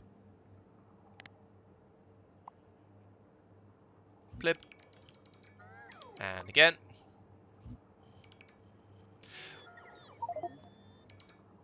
Yeah, certain definitions of half. Part way is a perfectly acceptable phrasing. Where can I get rid of these data cards? I'll put them in a box for the moment because I do want to pick all this nonsense up. Data cards, go. There we go. Yeah. Right, so that's going to give me... Right, so okay, plan for the rest of the stream, and by rest of the stream I mean how... Well, maybe next week's stream is... Yeah, I don't know. We'll see how long it takes me to get all of this done. But, I think there's an overflow in here somewhere, because yes, these... Yeah, but those can go in there. And in there. Right, so plan. First one is to send this ship back off to go and get some more archospheres, because that's easy. We can do that. We need archospheres. The more we have, the better. Good. Step 2, build another ship. This one is going to be a sort of massive, wide manta ray type shape that's going to have a bajillion antimatter engines on the back of it. This sort of thing, but rotated in the middle to power it, with the antimatter reactor on the top of it for emergency power, and a nexus on it, and obviously shields across the top of it to keep it safe. I have not upset my card recycling because one of the weird recipes somewhere spits out. Oh, I have. Crap. What was I thinking? What was I thinking of then? Yes, I have upset it. I thought. Oh, it was the broken ones that were added in, not the. Yeah. Ah, fail. Third time lucky. Okay, Peter. Well, we'll miss you, but I'm glad you enjoyed it, and maybe when you come back, maybe there'll be and come along for the video on Sunday. Yes, that's when I do videos. And those as well. Maybe there'll be a massive manta ray spaceship going out and getting all of the things I could possibly need, and it'll be very, very exciting. We shall see. Thanks for joining in, though. Well, I would say I'm not especially sorry you got too engaged, because you're always very helpful, and I appreciate having you around. So yes, thank you for all of that. Right, so this ship need to load it up with archosphere collection shenaniganery. So oh, and I was going to say need to heat it up again. We probably don't actually need to heat it up again, because it's still on 9,000. And it was the ion stream that ran out last time. Ooh, I could put in some more ion stream storage so it doesn't run out as quickly. That'd be a good idea. Them. 30. Okay, cool. Yeah, let's put in some more ion stream storage, because at the moment I clearly don't have enough. I mean, it's a standard Factorio thing, isn't it? There's a rocket landing over there. Whenever you run out of something, you make sure you have more of that next time, so it doesn't happen again. So over here, have some of that. In here, where I'm going to put this? I guess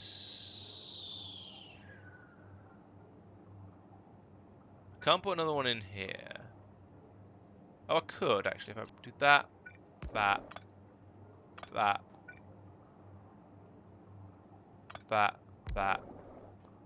Actually, 10,000, 25,000. These are better, but more worth having. So that's a little bit more. Over here, there's only going to be space for 2 in there, so I can't put another one in there in the same sort of way.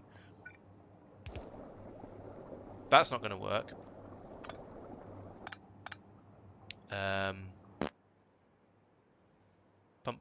Pump. Do that instead. There we go. So that's added an extra 25% on, which isn't a lot, but it will make a difference. The problem is these things. I don't actually need 2 of them anymore. I could put one of those in over here, like that. That's a little bit more. And here. And here. But I don't have any. But I can get more. Right, so that's going to increase the supply a little bit. We're going to now have enough. Yeah, because the problem was last time I sent it out to do some long range runs, and I ran out of specifically ran out of ion stream. That's the one. That's the bunny. Ran out of ion stream partway round, and so had to come, or didn't run out, but started to run low enough that I decided I needed to come back. So this will help with that. Because I put in an extra 25 there and an extra 30 between those 3. So, you know what? I don't have power problems because I've got this whole blooming system. So let's stick another one in. 40 more. 65 more against the 100 I already had. So that's just an extra 2/3 on what it could do before. So that's pretty good. Reasonably happy with that. So this, yes, will be go a lot further. I need to go and get some rockets to launch the actual archosphere collector jobbies though. And they come from all the way over on the other side of the world, so it's a bit of a trek to go over and get them. And I have a feeling I don't actually make them in 30s, which is unhelpful. I probably should. Just so that I can flit in and go, that's a nice probe rocket, I'll have that. That's only 20. As I said, unhelpful. 21.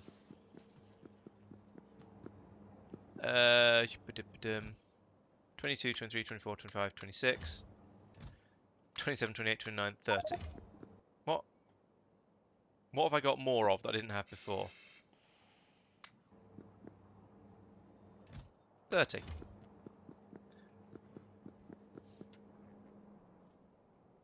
Okay. So now I dump them in the ship. It can then go off and go and get more archospheres. I might be at the point now where I don't really have any of the little clumps, so I might have to go via Finestra every bloomin' time, which is unhelpful, but might be forced upon me. Oh, we've got some probes in there already. There's some more rockets anyway. So we've now got oh, here we go. Logistics system storage. Okay, so we've got 35 probes and 30 rockets. I don't know why they're out of sync. Probably because I brought the wrong number over of 1 at some point. Okay, so where do I want to go? So last time I did this area, I think. Yes, done archospheres from there and there. Didn't get. Oh yeah, I did this. I did these 5 down here. 1, 2, 3, 4, 5. Because they were reasonably close together, and then I didn't have enough fuel to be confident on going to here. I did these ages ago, didn't I? Yes. So I've gone up there. Haven't gone there. Haven't gone all the way along the top of here.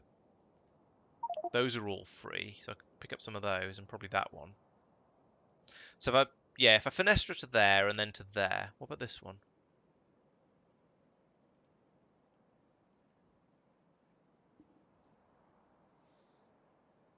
Oh, maybe. That's a research, isn't it? Deep space scans. Is it...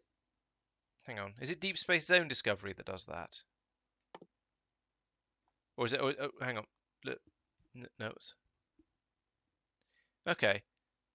Yeah, why not? Since none of these can happen for a bit. Let's do a few more of them, like that. Deep Space Zone Discovery. See if anything else turns up. How many of those have I done? 36. Yeah, I could believe that's about 36. All right, let's do this and see if we can get any more clumping going on. For now, though, I think I've done these. Yeah, I did Ephemeral Expanse. I remember that one, and I did pretty sure I did Sky Fragments, and yes, I did. I've been out to these ones. Did these ones? Did that clump?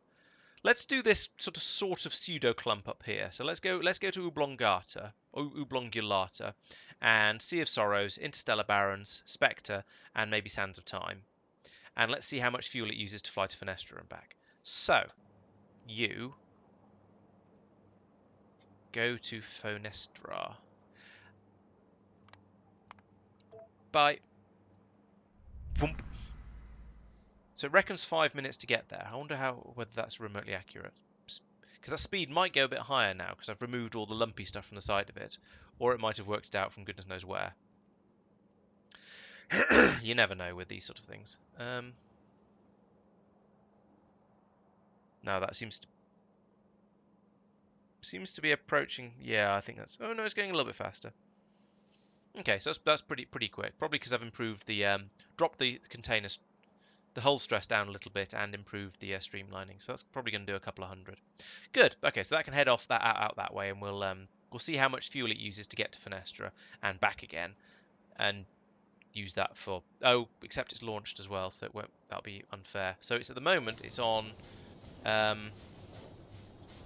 24 across the board. And those are on 9 point. Okay, so we're on 94% fuel. That's going to be close enough.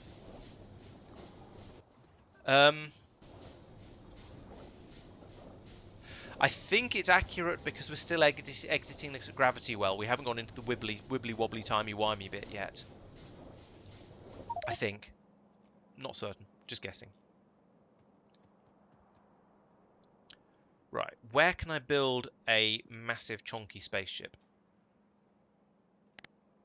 Probably down here. There's no fuel supply down here, so but there is an antimatter. Actually, there's an antimatter supply up here. Here, conveniently. So actually, there is a fuel supply up here, over here. So it's pretty close by at least. I didn't realise it was a thing either. I was making that up as I went along, but it seemed likely. Okay, so I want an area about that. Right, okay, so I'm going to need to put down quite a lot of starship flooring. Am I in map mode? Yes. I want to be in this mode because I don't want to use my own stuff. So I want to put down an area of starship flooring that's going to be...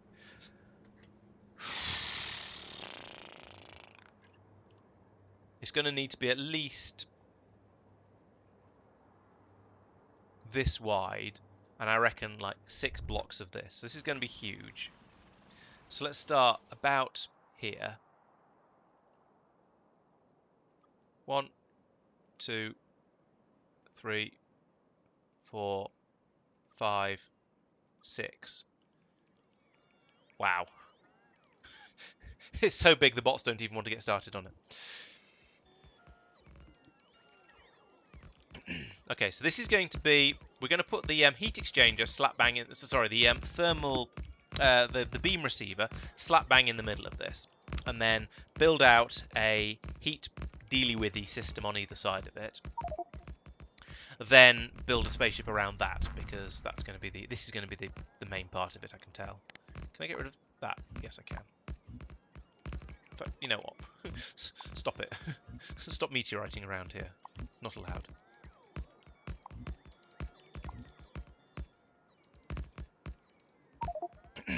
I'm probably going to find I can't build spaceships this big, but if so, I'll just do more research. It's fine. Right, okay, so we put in one of them right in the middle. Then we put in 2 of these on either side. Might as well go at the bottom, like that. And on the other side. And each one of those feeds into pipes, obviously, which feeds into one of these. Like that. And because I'm going to try and go for that whole manta ray shape, I'm going to pull this sort of slowly downwards. Yes, that's a very good idea. And same over here. And then we're going to need... Oh, we're going to need the condenser turbines across the top here. Like this.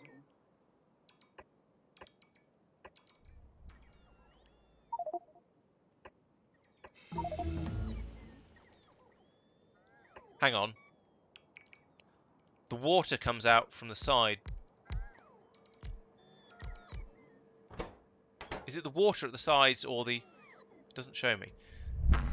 Is it the water... I can't remember if it's the water that comes out the sides or the steam that comes out the side. Oh, it's the water that comes out the sides, not the steam. Okay, so that's not going to work.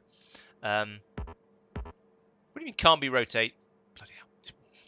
Of course it can be rotated. Just flip the bloody thing around.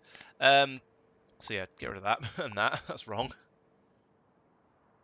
Yes, I can, but I have to pick them up and put them down again because stupidity.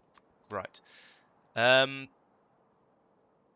That does mean running the pipe all the way around the outside and then doing funny things with the water, but I think this is still probably going to be the best way to do it.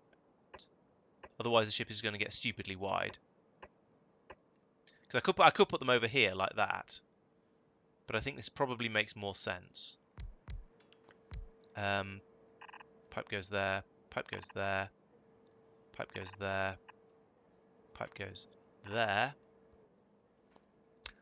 Tanks then. We're going to need some tanks on the top to store the water while it goes round and round.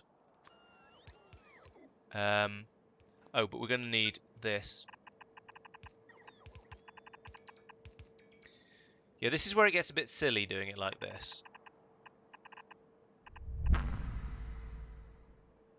Because we'll then need to have... well, I mean, we can use a long pipe going across the top. So this will come up to here and go across that way. And this will go underneath here and pop up here. So I guess the water tanks go on the sides here.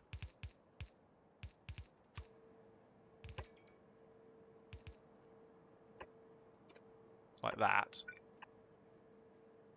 And they'll put one of the long pipes in across there, whichever one is appropriate, just to make sure nothing joins up.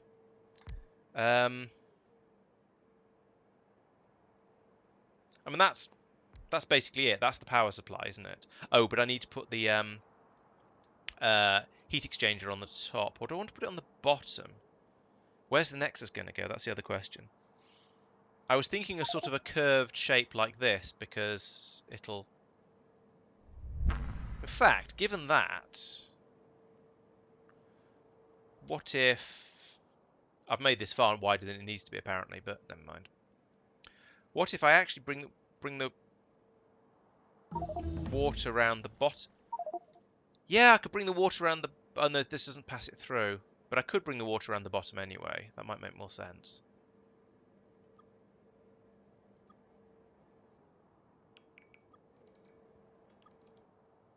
Something like that for now.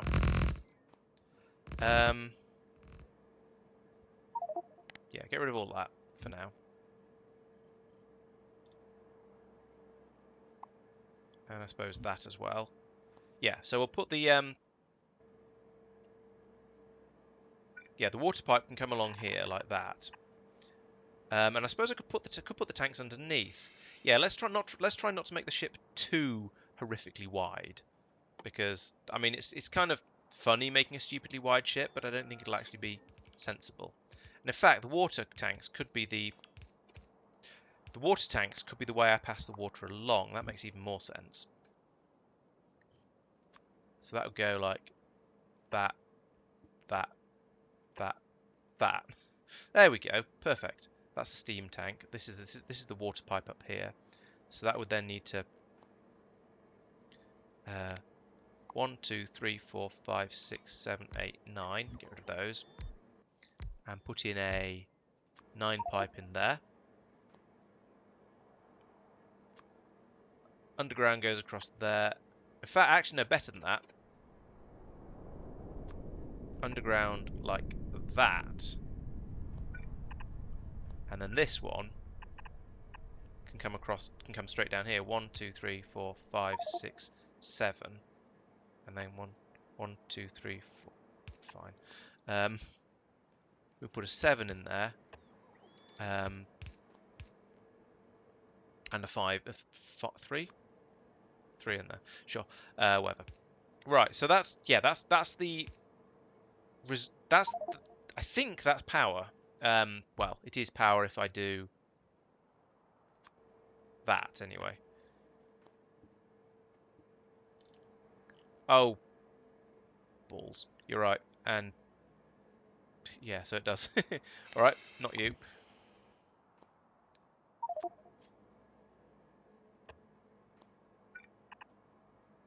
There we go. 5 does too, but there's a pipe. That's an underground, so it's fine. Okay. Go away. I think that's power. Oh, let's start that heating up.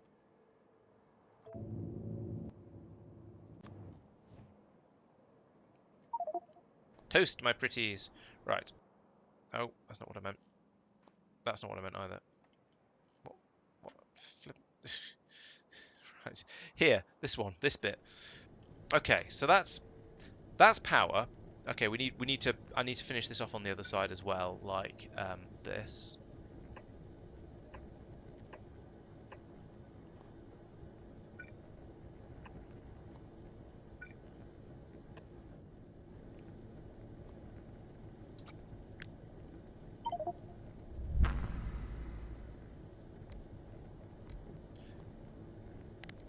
Get rid of that and paste, flip there. Right. I also want to put in... well, I can't put that there, actually, come to think of it, because I want to put in one of... these. And I think it probably, despite my original thought was to put it in on the top, because the ship's going to be this sort of curved over the top shape. Don't suppose it, ooh, might fit in. Yeah, I could put it there. That's neater. And the heat pipes do line up. So that should work. That'll warm this up, which will warm all of this up, because you can pass everything else in Factorio. You can pass heat around through it. So I have no reason to expect this to be any different. Let's not have the swooping down on either side. Let's make a sort of an eye-shaped ship. That's the looking eye, not the letter I, in case anyone's confused. So that means I put this on the bottom, and then I put the nexus in down here.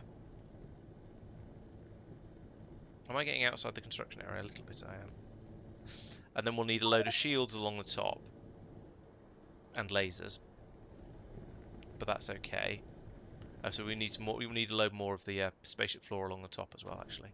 So have some more like that. And then engines along the back, so even more spaceship flooring. Have I run out? Is that why none of this is happening?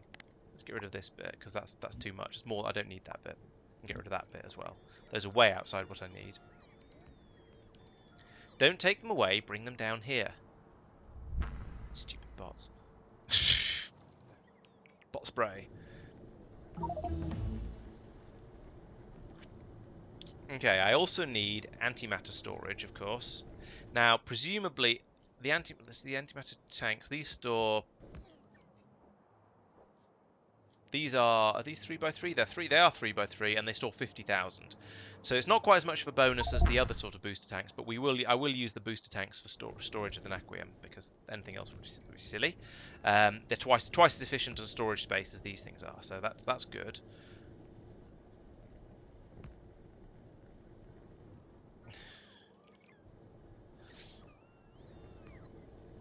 But until I've got a bit more flooring down, I can't really finish this off quite the way I'd like to. So how big is a nexus? Massive is the obvious answer. Oh, it's not that big. That can go in here, and then I can put a sort of a V shape of engines across the bottom, and I think we might be all right. But not until we've actually got some flooring to put it all on. Yeah, this is coming together quite nicely, I think, and the fact that this is probably going to be up to temperature by the time I'm finished is also quite handy. I need an emergency system over here to load this up when told to. That's okay. Can do that. I need to make an antimatter reactor. Actually, that's a fairly major thing that needs to be done yet. It's not going to be able to do that until I've made one. In fact, what goes into an antimatter reactor? I bet it's a lot of difficult stuff, because of course it will be.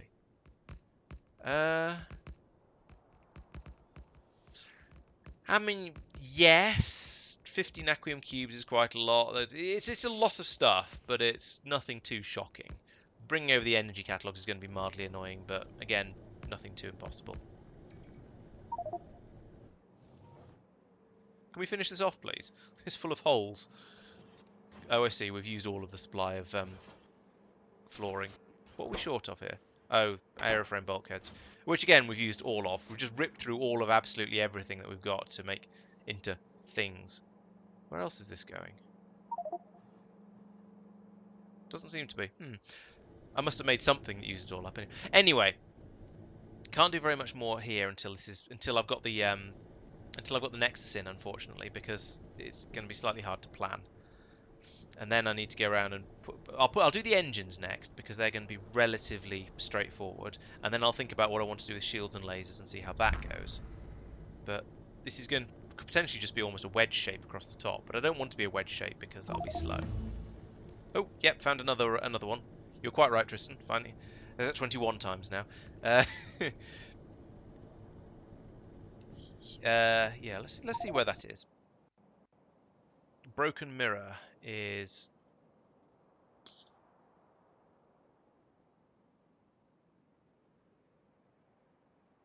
I should have clicked on it when it popped up telling me about it. Oh, there it is, in this cluster up here. That's handy, because I haven't been here yet. So, yeah, that's 5 of them in very close proximity, with a 6th one over here a bit out of the way. Or possibly a 6th and a 7th one's here. Ooh, let's see if the ship's got to Fenestra yet, in which case I will still send it to... Yeah, let's go to Oblongulab. Oblongulobula, blah, blah, blah. Oh, have I? You're right. Stardew. Stardew. It's going to be in a valley somewhere, isn't it?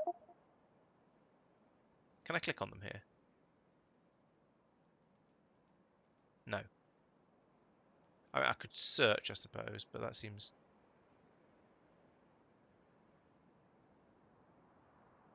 too easy. Stardew, there it is. Slap bang over by Razorfield. Oh, which I haven't done. Okay, so there's a bit more over here to do. 1, 2, 3, 4, 5. Those 5. Well, at least certainly those 4, and maybe that one as well. Stardew. Slumberland. Well, I'll find that one a bit later on this evening. Oh, okay, that's why there are suddenly so many together there. So yes, let's go to Oblongulobulobula first.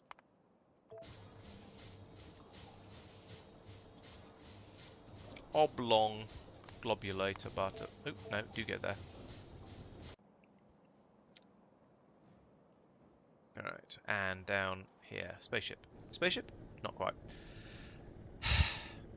Well, it's just frustrating that I can't even put it in as a placeholder, because I can't build it at the moment. Oh, it's going to have to go all the way down there. Okay. But yeah, I can't even do that. Let's trim a little bit off the sides of here. These are probably going to be unnecessarily large wings. That'll give me a bit more stuff to play with. Yes, fill in all the gaps. Fill in the gaps! Fill in the gaps I want you to fill in. Rage. Come on. Why are construction bots so bloomin' stupid? How much naquium have I got? A train. Okay. Which is being picked up and taken away. So that's... Maybe I don't have quite as much naquium.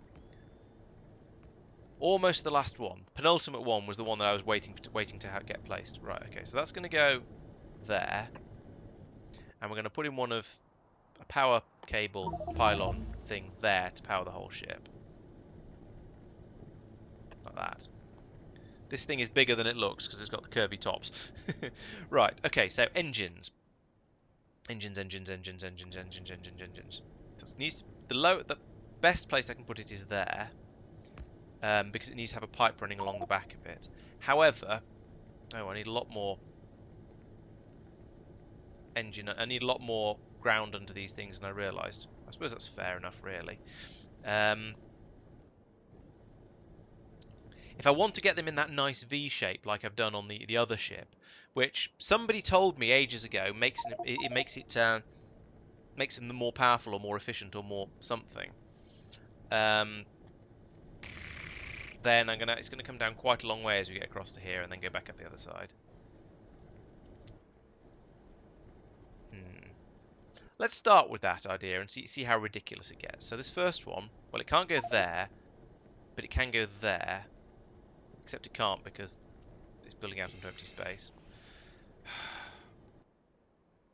Grumble, grumble, grumble, grumble, grumble. More of this. So that goes to there, and then I suppose there, there.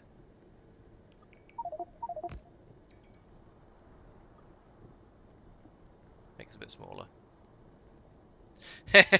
Someone needs to for science it.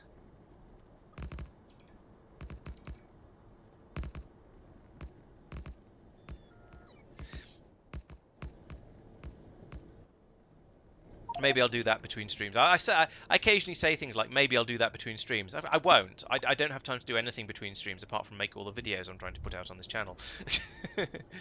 Oh well. Right, engines. Or what is it called? Whatever these things that provide propulsion. So I can go there, and there, and there. It looks quite cool anyway, even if it doesn't actually help. Now that needs to go there. I'm not going to have one in right slap bang. Oh, I can have one slap bang in the middle because they're 5 wide, not 4 wide. Oh, shouldn't have done that. I should have left them in even though they're in the wrong place because I can then use it to plan the rest. Well, that can't go there. Actually, it probably could with cunning use of underground pipes. So we'd have one there.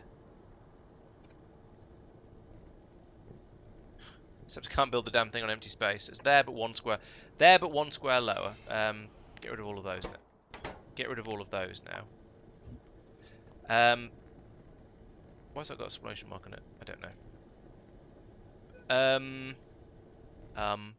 Train of thought struggling. Train of thought running out of track. Okay, so this needs to come down a little bit further, like that probably, or maybe even that. Let's just do that just to be sure. Then we get rid of that. Put it in one square down, and there, and there, and there, and there, and do I want another one there? I don't know. This seems like a decent amount of propulsion. This does seem like a fair amount of propulsion, but yeah, and if I'm going to try and curl it round a little bit on the sides, this will probably look better like this. So now I need to, yet again, come in with a spaceship flooring. So I've got one there, and they're 5 wide, not 4. 1, 2, 3, 4, 5, and up. 1, 2, 3, 4, 5, up. 1, 2, 3, 4, 5, up. Right, so that should allow me to put in all of the engines, I think. Well, it's can I use all the power from these engines without running out of power from these things to power the to power the Nexus? Yeah, I know. There's always, you can never have enough power and so on, but sometimes you kind of can. All right, shield generators. Put first one in like that. So it's going to be sort of on the side a bit. And the next one can be, hang on, where? That one's beam ends there. So this one needs to be, ooh, really close actually. So that goes there to cover it. And that one goes probably there. Am I symmetrical? Oh, this needs to be symmetrical, so put that one there. Can't be symmetrical, oh no! Fine. Then over here, whereas it's up there, and then as close as it can be, but at this height. This height. Huh?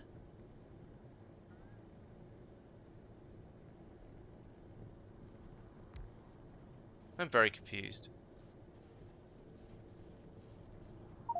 That's the same sort of amount of overlap. Yeah. Interesting.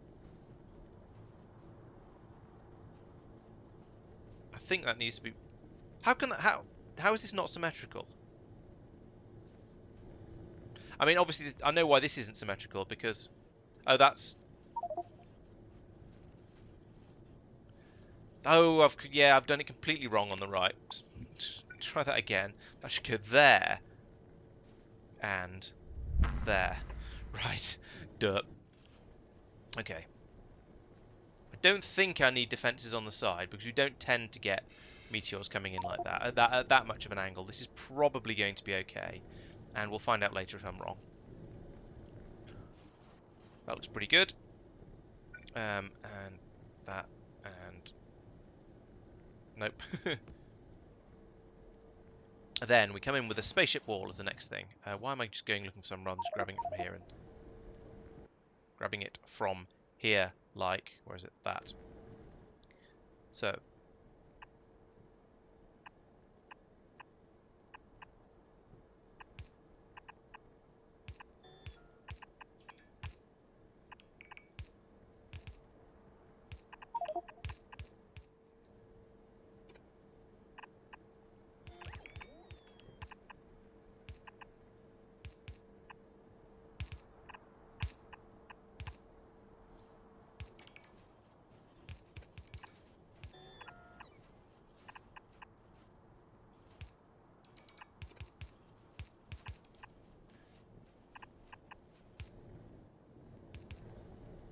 That's not a bad curve, given I just free-handed it, and I think it needs an extra one in there.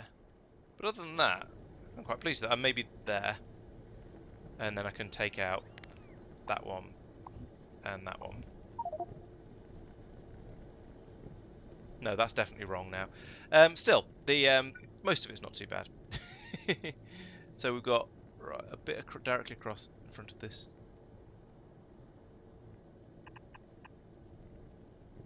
These are 4, aren't they? Yes. And then I was doing about that much.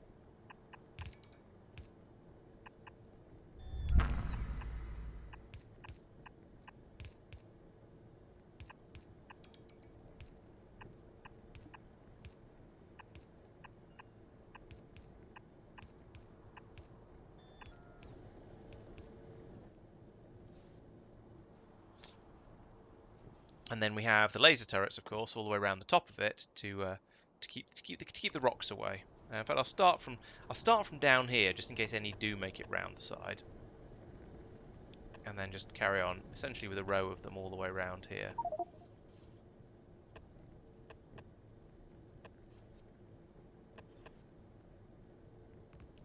There's going to be another step up here, I think, or somewhere around here.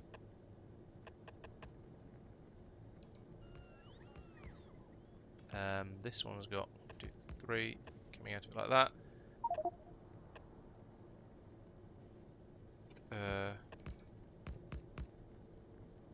I can't really. I'm struggling to eyeball what I. Did I get that wrong already? I think I might. Oh, I don't know.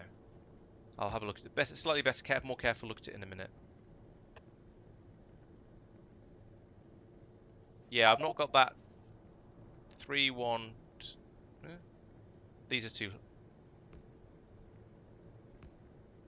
Oh, yeah, that's such a. Oh, and it's almost right. I'll come over it. I'll come over with my actual character in a few minutes and fiddle with it until it's right. Till then, though, let's get rid of some of this excess floor so we can actually get building the rest of the spaceship properly, because this is about right now.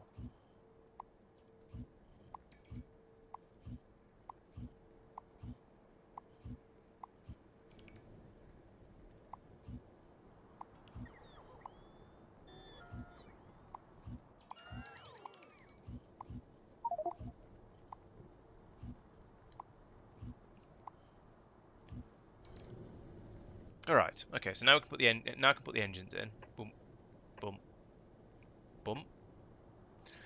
It occurs to me I've not put anywhere for the fuel to be stored. That's a slight oversight. However, I can fit some of the booster tanks in here, so that's kind of okay. That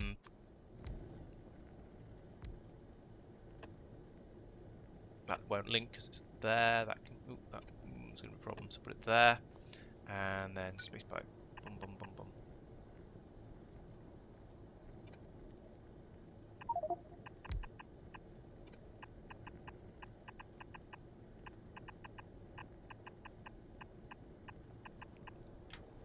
All the way around here.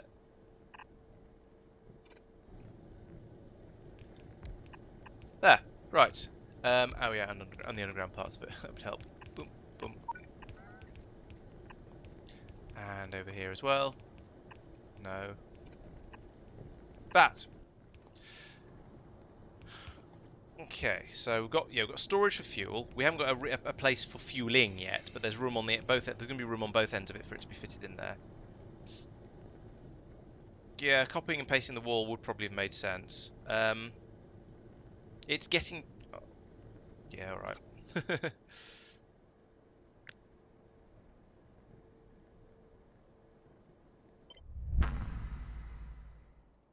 All of these things probably won't flip round mirror properly, so let's get rid of all of that. All the things that are going to be weird about it. And flip. I'm not far off, actually. This bit up the top here was wrong, though.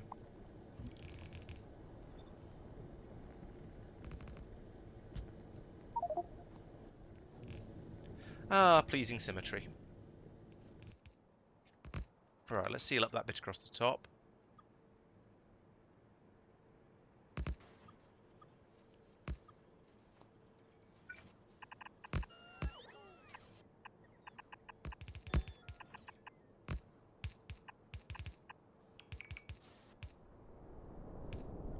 That's not symmetrical because of these things. Okay, so yeah, let's remove those two and put them there and there. There we go.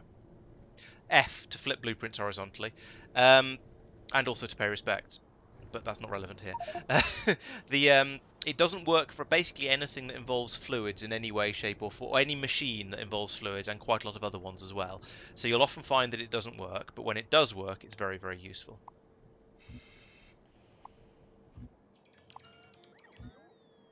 I haven't put a control thing in my spaceship yet, but there's plenty of room inside it. So that means I have no idea how it's going to be for storage space. Yeah, there's loads of room up at the front here. It was, if it makes you feel any better, it was added in relatively recently. I wouldn't like to say exactly when, but I think it was post 1.0. Not certain about that, but it wasn't. It certainly wasn't a launch feature. I can't get into the spaceship. I haven't put any doors on it. Let's put in a console like that, and also let's make a door, because I like to be able to get, even though I don't usually get in a lot of my spaceships, I like to be able to, should there be an emergency, or should I just feel the urge to. So let's put some doors in across here, like that, and come in here, place all those pipes that I couldn't place. Okay, so we are nearly there. We're missing the antimatter reactor, and missing fuel, of course. I haven't fueled it, but unstable. Some say, oh, there's a few squares of thing outside, and there's probably a few down here, but we'll shed those as we go, I suppose. I don't know. I'm not quite sure which ones I can take and which ones I can't. I don't want to accidentally delete the engines, although I think you don't accidentally delete things anymore.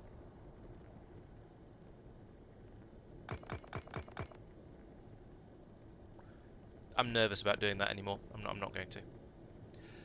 I think it might be G to flip vertically, but I know it's F to flip horizontally, and then you can use R to rotate it, so it doesn't matter. I do need to get the water from here to here, actually, because I'm probably only going to bring water in on one side. I can't go through here because the underground pipes aren't going to be able to underground through all of that, are they? No, not even slightly. So I guess that means the water has to go around the top, which is silly, or around the bottom, which is not possible, or I fill it up with water from both sides, which is silly.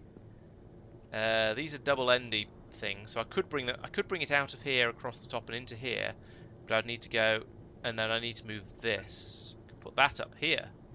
That would work. Put that there. Then like that. Oops. Like that. Like that, and then like that. 1, 2, 3, 4, 5, 6, 7. There we go. That's linked the two sides, two water sides.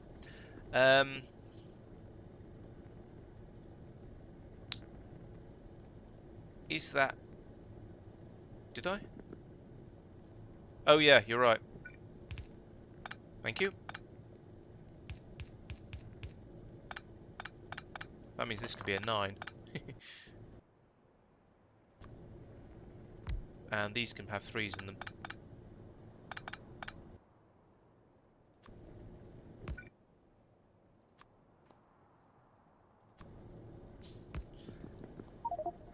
Right. So, still got the reactor to make. Fine. Other than that, this is happy. We've used most of the container stress, but that's because of the nexus. The nexus uses like 2,000 all by itself, and then the tanks are using the rest of it. Hull stress is only 1,500 and a bit, so that's pretty good. I mean, I've been able to make it quite a pleasing shape, 100% streamlined, without getting too carried away. This is now hot enough to go for a test flight, except I haven't got any of the fluids in there. I've not set the recipe on the nexus. Does that make any difference to the integrity? No, so that's fine. Just having the nexus in there is quite enough. Otherwise, you'd launch it and set the recipe, and then it fly around with an integrity of over 100%, or a stress of over 100%. Sorry. Okay, so we need to load in water, which can come in from on the other side. I think probably better. Water can come in. You are water. Yes, you are water. Like that.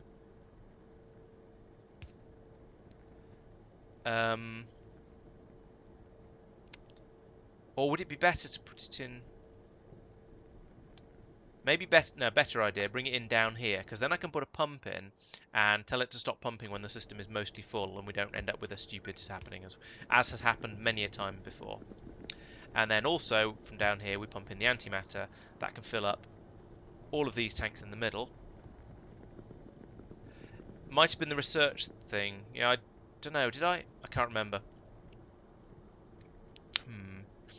I'm not sure I've got enough of an eyebrow sort of thing round, not enough of a sort of going off to the side round the edge of the ship here, but it's going to be going fairly quickly, so any rocks that are coming in from the side would have to be coming in at a fair old lick. Not sure. Maybe I'll go out with the ship on its first flight, and then I can just monitor absolutely everything and get really paranoid about it all. Yeah, I think this is looking pretty good. Let's start thinking about fueling it, or fluiding it, because water isn't exactly a fuel. I suppose it just sort of is a fuel. It's not really. I don't know. I will pump this. In fact, I'll pump both of them in from here, because I might as well to get it going in as quickly as possible. Do I have water here? I suspect probably not. No, I've got. I might have. I won't have ice here either, because why would I? I don't need that around here. I could bring in ice over here, and then bring it back along here, bring it down, and melt it to go straight in here. That might be the easiest way to do it, to be honest.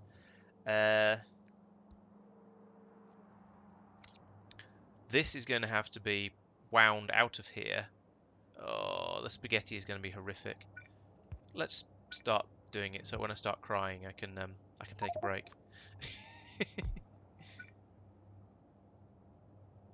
So I'm going to want to bring that down. It doesn't matter, but let's bring it down here, like this. Where are the official gaps on this? It looks like this is probably one of them. Yes. Meh. Speaking of crying, can I get an extra block out? I can. I'll just do it like this.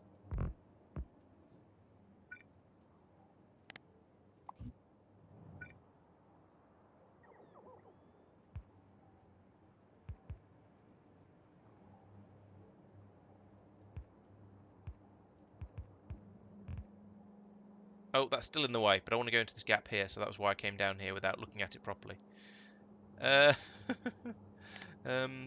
Let's get rid of all of this, and then probably do something with that roboport, because it's in the way.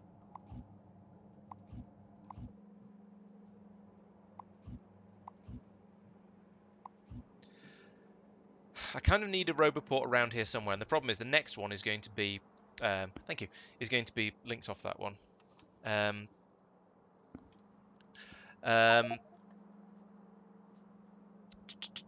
I've lost it. Lost the plot. Right, it comes down here. Yeah, I guess. Yeah, I'll finagle. I'll need to go up there to do this by hand, I think, rather than trying to do it at long range. Yeah, I could put another gate laser in there. That's true. That would help protect the sides a bit from anything that comes in from there. That's quite a good idea. Around here then.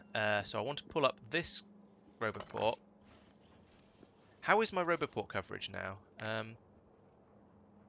Okay, so if I put one in up here somewhere, like this, then that'll probably sort it out.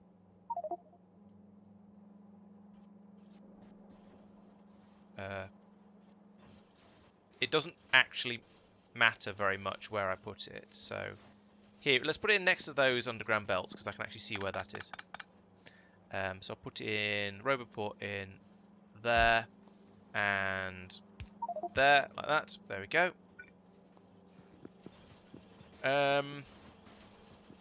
Where was I? Oh, yes.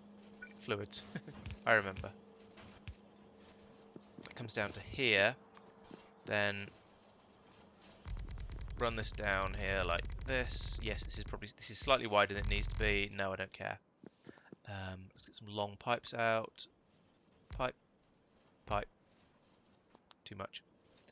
Which one is this? This is this one.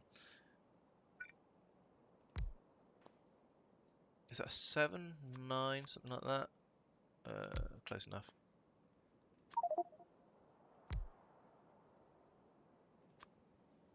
I'm getting to the point of starting to consider my UPS a little bit, so I'm glad I've been using these long pipes wherever I can.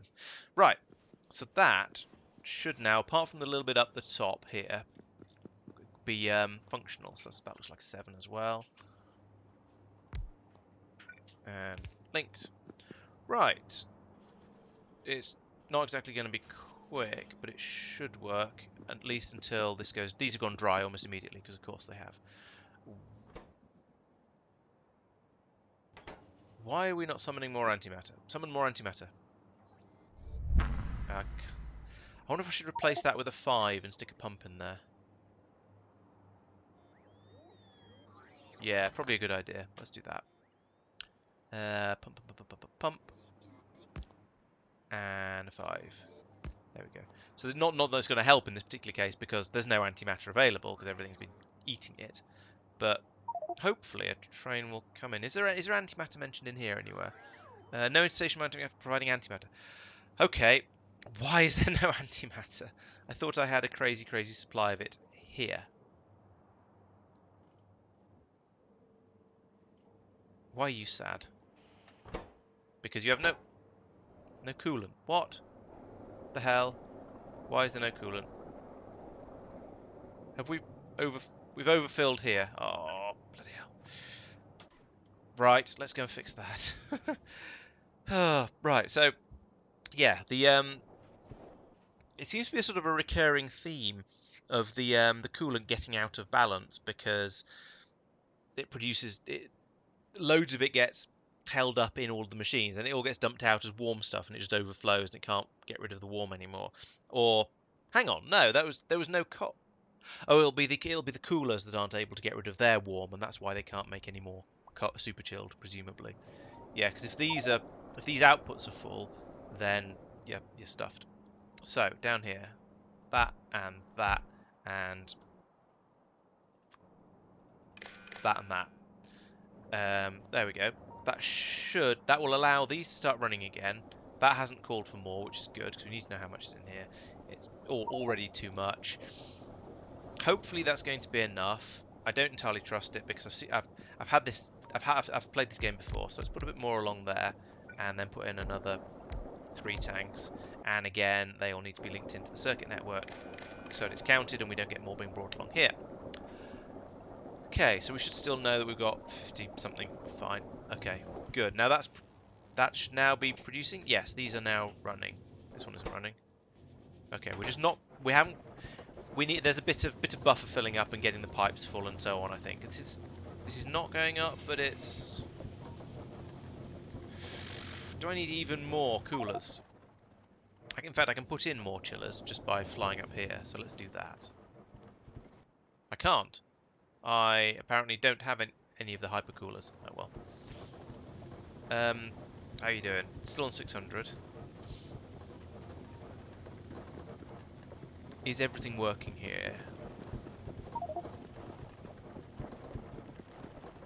Yeah, these are all running as fast as they can. That's sitting steady at 600. And this was okay before. We were producing enough of it. For what I was doing before. But these aren't running constantly again because of the lack of coolant. That's frustrating. But I think we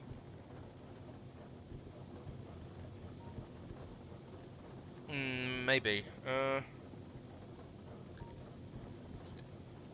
this problem shouldn't happen. It's just because of all the buffers in all of these things that it does. But yeah, that's true. They could have another set of tanks up here. They dump a massive set of tanks they dump into, and then that pumps out into these. That would certainly help. It's like I'm doing with the water on in Realm of Shadows for turning into steam and stuff.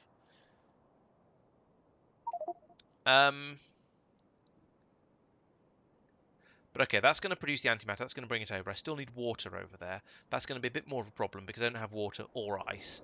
Or, as I said, I'm going to bring over the ice to one of those. Where am I? Going completely the wrong way. So I'll bring over the ice to one of the solids unloading stations, and then track it down to the ship and melt it there. So I'm still in the wrong place. I need to be. Oh no, I'm not. Along here.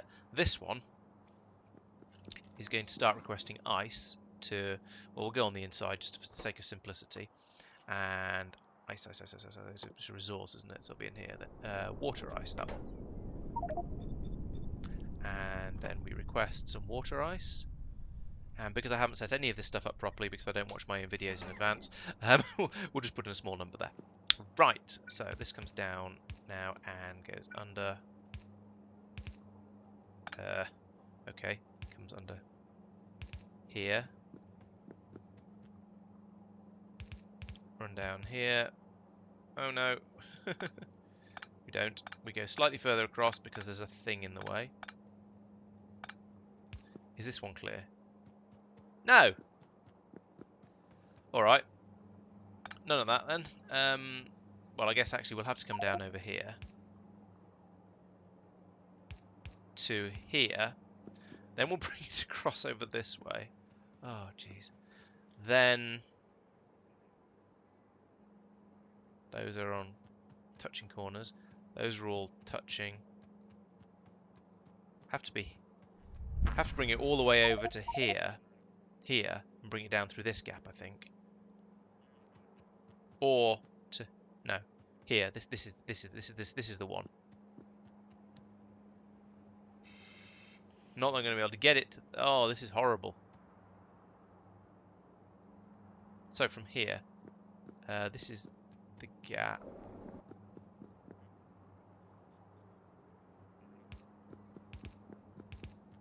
Is this going to go through? Yes, it is. Excellent. Phew. Right, and then over here, we say the ice comes through like that. Like that. Then long here. The obvious thing to do is to come along here, but then I can't get out. I need to get to here. No, I think it's just going to have to come down and underground through. Oh, this isn't too bad, actually. Yeah, there we go. That'll do. Right. Ice then comes down here. Down here. I'm going to carry on in a straight line for a little bit in case I ever need more of this stuff. But I don't think I will, so I'm then going to go across here like this. In fact, this doesn't need to be anything like this wide. Let's pick up most of this.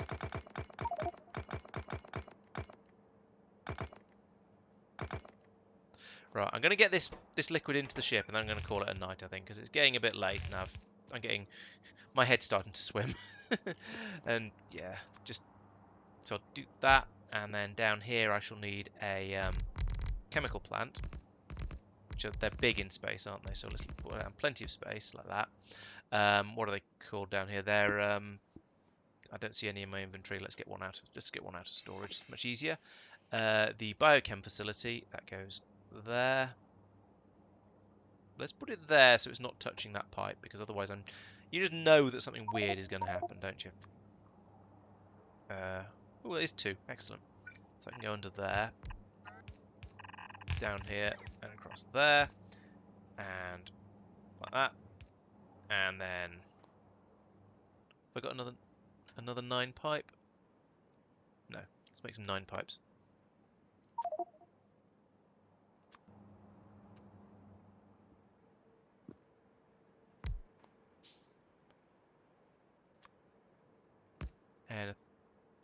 And that, and you are going to melt the ice. No.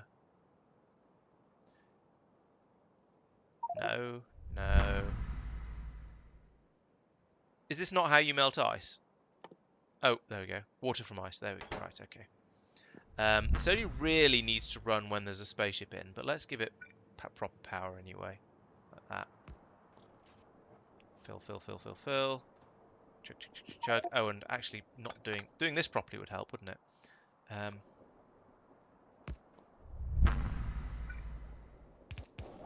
There we go. Right, so now we've got water coming in.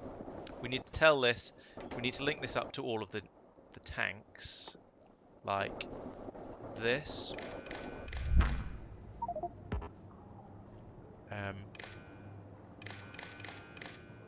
That should make it round, I think.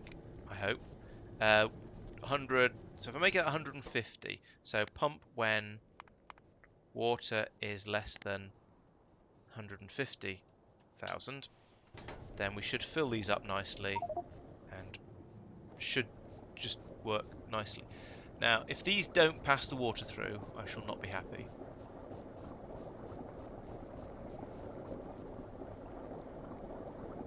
The doesn't even seem to be coming out of this tank into this pipe. What?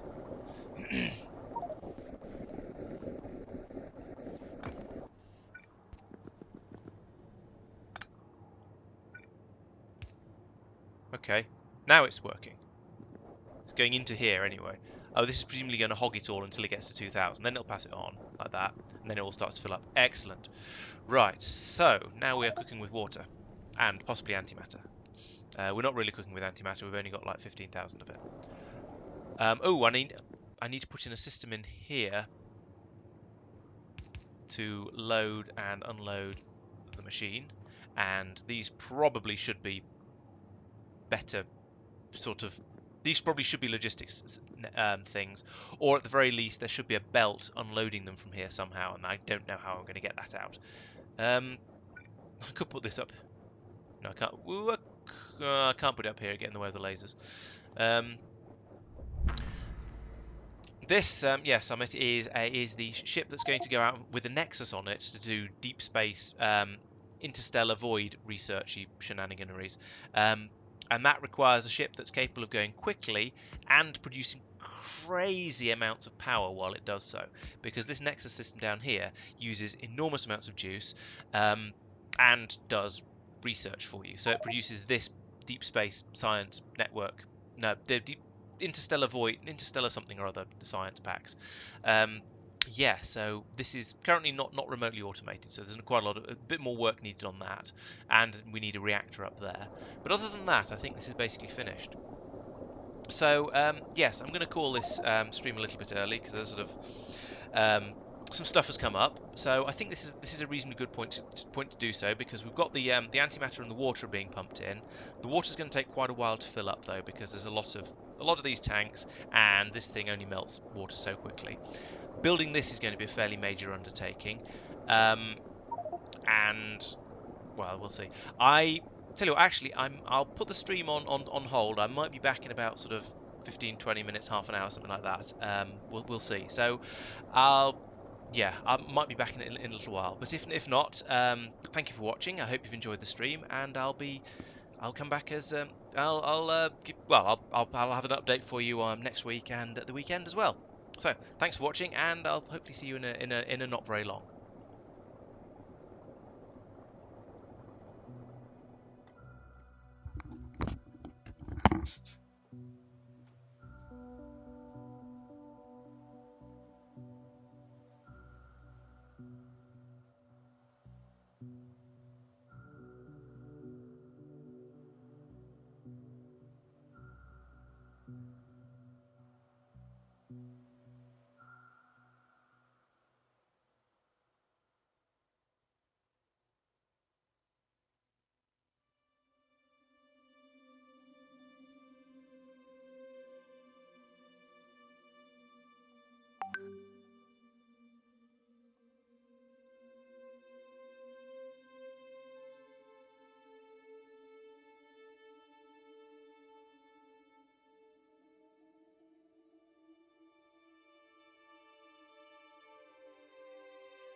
Right, I'm actually back. Sorry about that.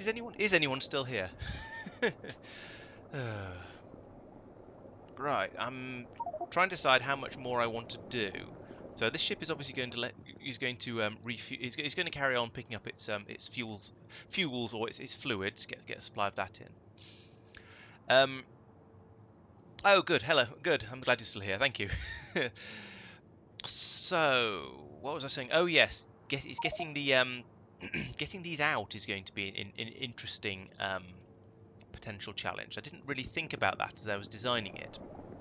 Now, maybe this is going to be a good place to use the space belts because they can go underground for quite a long distance. Although I'm not sure for how far. Let's see if we can test this underground space belt from here to. Ooh, wow. Okay, I think I've solved the problem. We can get the data cards in and out through this. Now, I'm starting to think, actually, maybe this isn't the best place to be putting this ship. However, it's a bit late now. Well, I say it's a bit late. It's not a bit late. I can rip all of this stuff up again. It doesn't actually matter. Um, so at some point, I'm going to need to get data cards in, and I'm going to need to get the used data cards back out again. Let's pick that back up again. So I'm going to need. This ship is going to need to be parked somewhere where it has water, antimatter, and enough, and a station where I can bring in and send out the data cards. Now, possibly it would make sense to land it over here, but I don't think it would because there is antimatter over here. There isn't water, but there isn't really water anywhere. And there's probably data. Yeah, there's data cards coming in here, and also and we're going to need the stuff over here, and there's stations and things. So maybe actually having that ship docking over here would make sense. Let's have that as a hypothetical idea, I'll sort of ponder that one a little bit. I need it to be built over here, so we can leave this infrastructure in place for the next ship I build. Okay, so I still need the antimatter reactor. The nexus is good. It just needs loading and unloading, and I can do that as we saw with the space belts. That's really handy, actually. The other question is how fast will this thing fly? And I'm kind of tempted to go off for a test flight in it and see. And we've got a decent amount of antimatter. And a decent amount of heat as well. And this ship is in, so let's transfer the Kalida's beam back over to the ship it's supposed to be heating up and go for a joyride. This one. Boop. That's, well, nearly 9,000. That's fine. Okay. So, right. Let's go and get some more memory cards. And, yeah, let's see what this ship can do. Where are the memory? Oh, the memory cards were up here. I remember. That's where I was getting them from. Oh, bonk. Alternatively, I'll just fly straight into the side of another ship. That's good. That's good too. Okay. Have I? No, I've overshot. That's where we're making the modules. In fact, I should go and have a look at the modules. Come to think of it, let's take those. There we go. Let's go and have a look at the modules. See how many we've got, and whether it's actually probably about time we stopped producing quite so many modules. So these are the tier 6s. There aren't that many of them. I think I'll just leave that running, and it will eventually back up, and then we can stop worrying about it then. Right. And then the copper supplies can start to build up again, because that's the main problem with this. Okay, so Nexus ship down over here. It's an interesting shape. I need to go in at the top. It's an interesting shape. I quite like that. It's different from a lot of the other ships I've made. So yeah, I kind of like it. Now I haven't built that yet. That's not a problem as long as I don't run out of heat. So let's put that in there. Let's put those in there just for consistency's sake. Okay, so we've got full heat, and I think heat is going to be the thing we run out of first. So let's launch and head towards Realm of Shadows.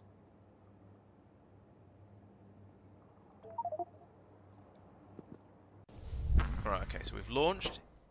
You are not doing anything, which is interesting. Probably because we're not in deep... Oh, no, because we're not moving.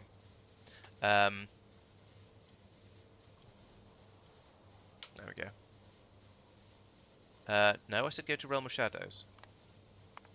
So I thought I did. Right. You actually don't run. Give me those back. I don't want you to run yet because I don't want the power draw just yet.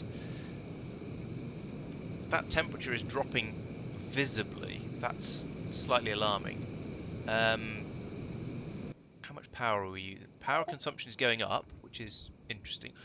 How are we using 1.6 gigawatts? Oh, this thing is still using power despite... Okay, is that now turned off? Yes, okay. Good. So this thing was using power even though we weren't actually doing any science with it. So that's... It does look a bit like a jellyfish, you're right. Especially with the tendrils on the bottom going down. These sort of tendrily bits going off the bottom of it. Yeah, alright, let's call it the jellyfish because that's a good name and I haven't given the ship a name yet. And I like to let chat name ships. It's far better than the rough.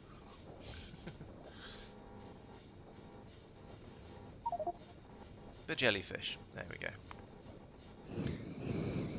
How fast am I going is the other question. These lasers are certainly busy. We are doing 168, so it's not as quick as I was.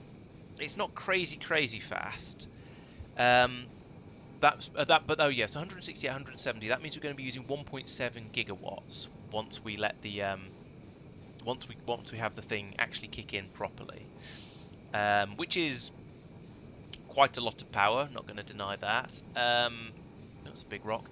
1.7 gigawatts, but it's within what this is capable of producing 2 gigawatts at least, as long as the heat in here lasts. And that's not going down too quickly at the moment, so I'm okay. Yeah, this seems to be reasonably okay. So, and at that sort of speed, I think we're going to be producing. Let's see. So that's 160 speed is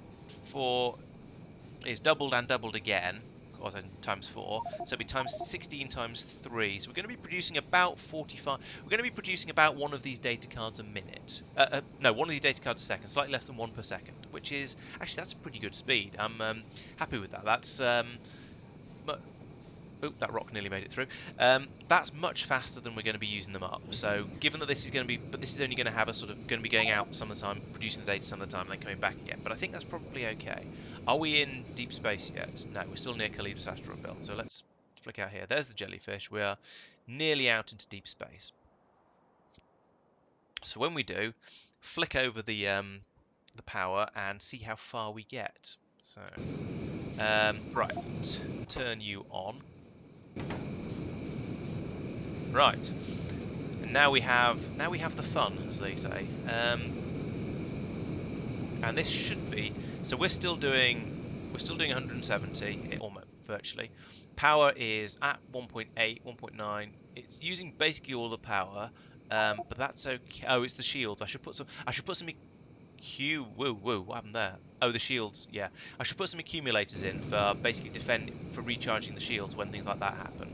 So that's yeah. We need some accumulators in here. Other than that, this seems to be okay. We've used about only used 120 degrees C so far. That's not too bad. The signal on here is saying we are still 34,000 away from Realm of Shadows. This is let's have a look at the production. It's the Interstellar, isn't it? Yeah, that one. Interstellar data. Over the last minute, we've been producing. Well, it just need a little bit more to get this off the side. And yeah, so my estimate of about 45 per second, 45 per minute seems to be pretty close. Good. I can do maths. That's good to know. These problems, I think, are probably due to dips in the available power, which will come down to the shields needing recharging. Yeah, so 37 a minute, about 40 a minute. So that's pretty good. I assume I don't have any accumulators in my inventory. Oh, yes, I do. I've got a couple. Let's put them in up here then. So now that should, if I can find there it is. Yeah, so we're still getting.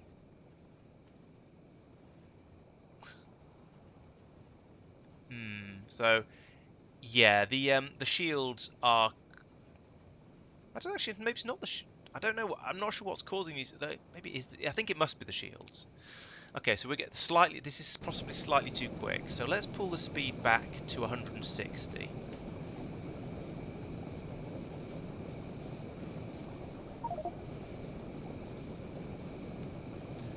There we go. So pull the speed back a little bit. That'll mean there's a little bit more power available for charging up the accumulators, like this. We need more accumulators to catch these sort of. Where are these bumps coming from? It's not the. We're not having a steam problem in this, are we? Because we've got. Oh, hang on. What? Ah, yes, we have too much water. The water isn't getting back into the system quickly enough. Try that, see if that helps. And then same over here. That sounds healthier. Yeah, that's better.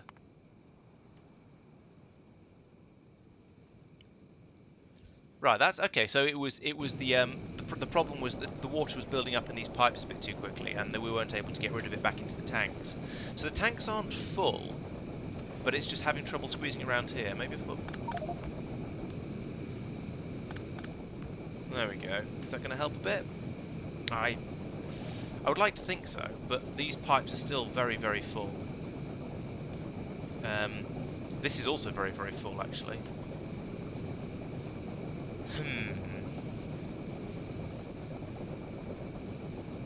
There is a space down here, so I could actually... Now, this is silly adjusting all of this in flight, but, you know, why not?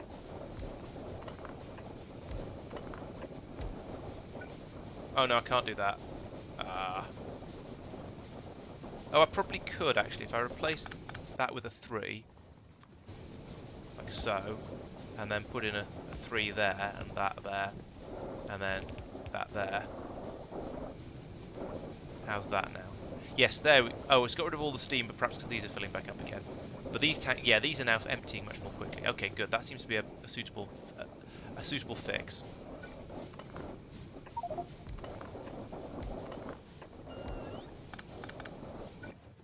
I've run out of 3s. Make some more 3s. There we go.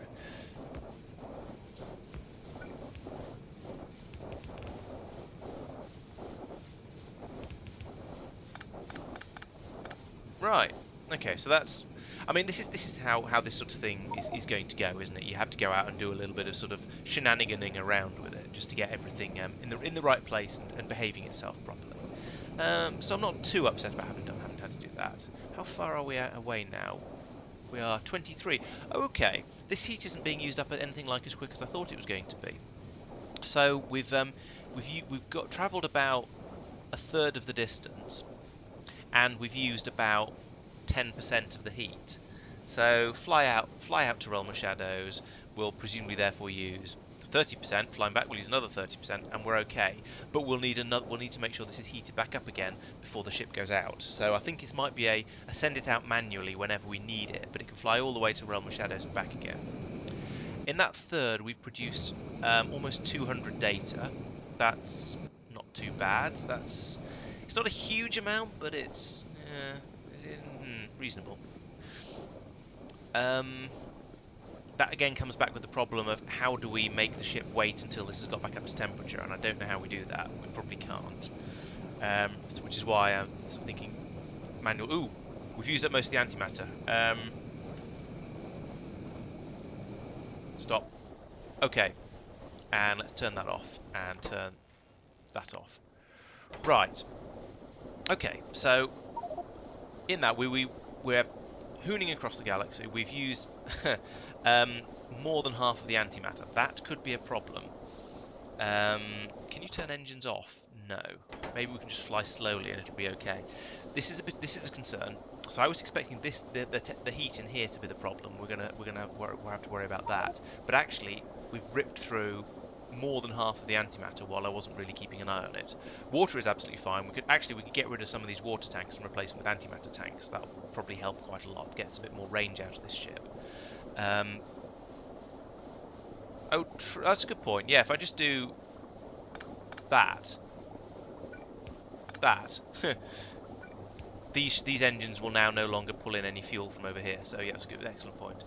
And do that as well. Bring us down to only 3 engines, and then fly back as fast as possible, and it should be all right. So now I want to go back to Norvis orbit. Engage. So those run. In fact, there's no reason not to have this running because that's just using power. And power we've got loads of. Power we've got an absolute bucket of. So I'm happy to leave this running. It's just the engines that are the problem, and eventually these will run out and we'll use up all of what's in the pipes, and we'll just drop down to 3 engines. We'll go a bit slower. That's okay. I don't mind that. Don't mind going a bit slower when it means we might actually make it back. Will feel rather silly if I have to have another ship come out and rescue me again. Start off every stream with a with a rescue mission. There we go. These engines are starting to cough and fail now. That's as expected.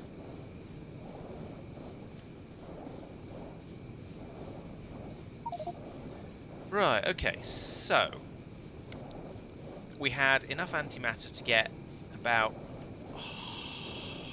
less than halfway, about a third of the way out to Realm of Shadows. If I double the number of tanks, which I think I should be able to do, if I pull out 2 of these water tanks here and 2 of these water tanks here, then I can stick in another, I reckon I can stick in another, certainly another 2 antimatter tanks over on this side, and maybe another 2 on this side. The problem is this stuff. We need to be able to empty the science out of here. But otherwise, so yeah, there's been a few unexpected issues. The main one at the top of the list being using up the fuel too fast. I'm quite pleased I was able to probably sort out the water. Not 100% sure about that. It's still very full here and here, and not draining into these tanks quite as quickly as I would like, basically. But oh well. Oh, it's because all the water's in this tank at this end. That's not too surprising, actually.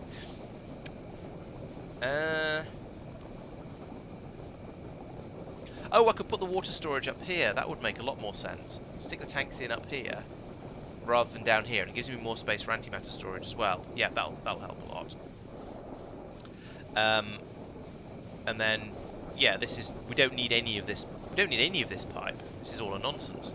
Bring the water in from the top. And it's also, yeah, that's a much better design. I don't know why I didn't do that in the first place. Obviously because I didn't think of it, but yeah. Right, so this does seem to still be full. How is power? Yeah, we're going slower now, so we're not using anything like as much power up. So that's fine. Everything is now happy. That's why this is doing this sort of stuttery thing, because it's got enough power in it to keep it running happily. And that's probably why this water has dropped down to a manageable level as well. Okay, so there's quite a few things that were wrong with this ship. However, none of them are unmanageable, and I think I can fix them all without too much difficulty. If I seriously increase the amount of fuel we've got on board, then we still won't be able to get all the way out to Realm of Shadows. This is going to run out way before that. But in a way, it's nicer if the antimatter runs out than if the heat runs out, because the heat is harder to restock. But if I've got a beam firing on it constantly, hopefully I'll be able to do that in the time it takes to pump all of the antimatter back in again. So we'll see how that goes. But yeah, and and in the time it takes to unload and reload the circuits, not the circuits, the data as well, I suppose. That's going to give it a little bit of a thing. Okay, I think I'm pleased with this ship. It's not worked perfectly, but as a sort of a first trial run goes, it's not too bad. We're still 16,000 away from Norvis orbit though, and we are 17,000 antimatter. Might be all right, might not. Okay, so let's stop staring at this ship now, because I think I've done as much as I can with that. Let us, however, also find the jellyfish and increase its number here, so I can actually find it again in the future. Okay, back to Norvis, or at least Norvis orbit then.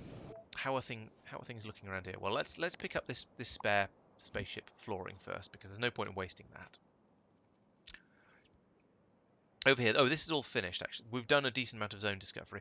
Oh, and the the whatchamacallit, the donut is going to be out somewhere useful as well. So let's, I completely forgot about this. I was far too busy thinking about all kinds of other things.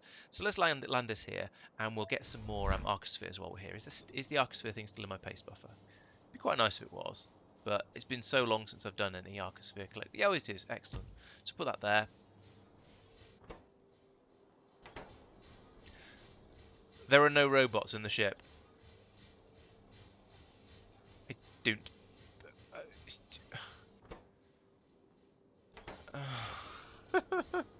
Okay, well that's not going to do anything then, is it? Oh, I don't believe it. Well, that was a astonishing level of income. So what happened to that bot? It must have got. I must have stolen it at some point by mistake.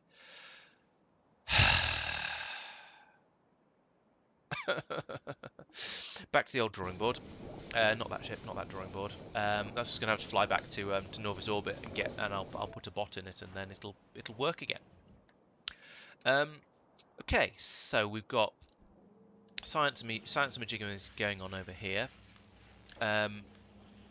These are all, well, practically all they're all basically backed up. I mean, I think we're now producing science stuff faster than we're producing the data cards faster than they're being used down here, which means we need more computers down here, or rather I need to put speed modules in these so they use them up a bit more quickly. But that's a good problem to have. Oh, and we've nearly got a full station down here as well. And up here, are there still some? And there's, oh yeah, there's still some left. Okay, cool. Well, actually, that means we're okay. There is not a problem there. Everything is running nicely. We have less than a train's worth of naquium though. So the naquium, it did seem to be ahead earlier, but it doesn't seem to have quite managed to catch up again properly, which is a bit of a shame. What was I investigating before? Long range star mapping. That sounds like interesting. Let's research that, especially as it's really cheap. And I want to see what it comes up with. What else was I looking into? I think I might have been. Was I doing? What else did I have in queued? Oh, there's clearly this one. Let's do that. Let's get that done as well, because I'm definitely going to need to be able to make Science Pack 4s at some point. I do want faster robots, but I probably don't care. Yeah, exactly. I would like to.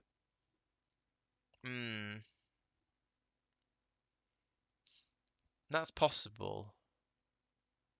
Yeah, so the reason that ship is on a separate Roboport network from the entire rest of my space station is because I wanted the robots to be safe in it and not get stolen away. As you say, it'd be great to be able to just say this Roboport is just for this particular this bot is just this Roboport, or yeah, stuff like that. So mining productivity would be nice to have as well, but that's expensive. Thrust suit 4, yeah, let's have that one. I kind of want. It's only 4,000, but I want to be able to build bigger and bigger spaceships, because at some point I'm going to need to be able to make a spaceship that goes up ridiculously fast. For this one, I need actually 250. Not too bad. That's almost within my capabilities. In fact, I reckon I could probably build a spaceship that would go at 250 already. So that's good. Teleportation. I don't really care about teleportation because that just gets you Arcalink storage, which costs you archospheres, and I don't want to spend my archospheres on that. I've got better uses for them. Let's do the jetpack equipment because it'll keep things ticking over. Yeah, I mean, I feel like I've now done nearly all of the science. Nearly all of the science that's actually interesting. There's quite a lot of stuff in here that I've just not bothered with because I don't care. But there's not that much that I feel like I actually need to do it in order to, yeah, in order to get to where I want to be. And energy weapon damage, sure, I mean, it'd be nice, but let's go for that. It'll make the spaceships a bit easier to fly around. And I don't really care about that or that, so let's put them in afterwards. So jetpack, there we go. Okay, I think that's a reasonable order of research. So I think the 1s and 2s I had quite a lot of, so that'll run nicely. We shall see some highly active research going on over here. Yeah, look at the speed that's going up at. I mean, it was only less than 200 of them, so, and we're running at speed 66.5, and so that means it does a research every second, assuming it has all of the packs for it, and productivity of 2.5 times almost. So yeah, that's good. Okay. What happened to my combat ship? Oh yeah, I landed it and then flew it back. I remember. Landed it, had a quick play, thought yes, this seems to be working, and then flew back over here because I didn't have anything I particularly wanted to attack, and it's now tucked back in here. Yeah, I mean it's a good theory. At some point actually I should go off and I should start farming the pyramids and just go off and play Indiana Jones for a while. So that's definitely going on the list on the to-do list. Play some Indiana Jones, play some and then try and travel excessively quickly. There we go. Oop, that's the science done. So this is going to tell me about star mapping. Looks for interesting patterns of stars in other galaxies. Have any practical use? Ah, those look to me like those look to me to be like the.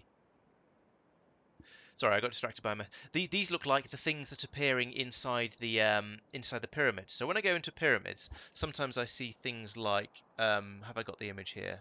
One moment, please. I know I've got these things in here somewhere. New image. Pyramid. Image file. I've grabbed some of these things. So what are these? Like this one? Yeah, this is the one on Trelos. I'll pick this one. Yeah, I'll pick this one because I know it. There we go. So there you can see that shape in the middle of the pyramid. Where's my cursor? There's my cursor. It's not on top. move to top. There we go. This shape here looks like those star patterns to me. So I think this is some sort of. In fact, all of these look like that sort of star pattern. So this looks to me like if I don't know how this is actually useful, but I bet this has something to do with the the Stargate out in Fenestra. That if we can program it up with maybe these ones around the outside, round the outside, round the outside. I don't know. Let's have another look at Fenestra.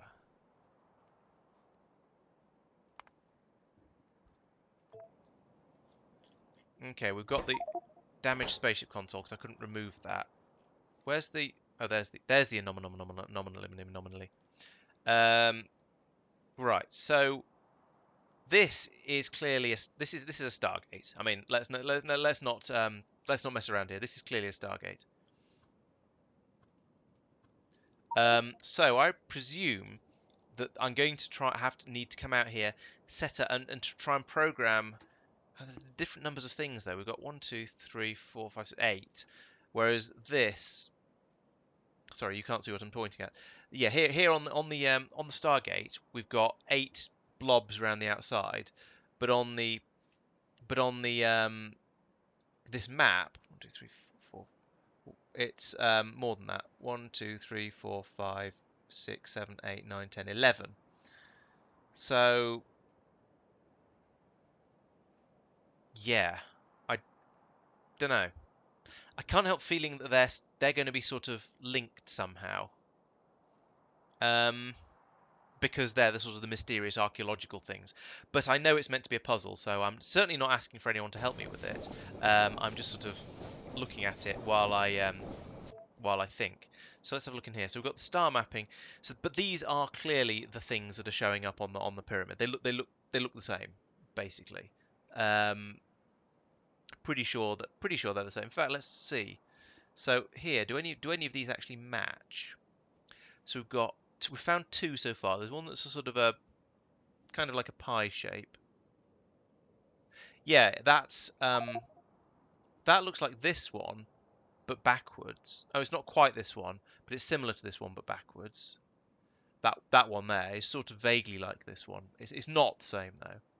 The other one is sort of a Y and a G.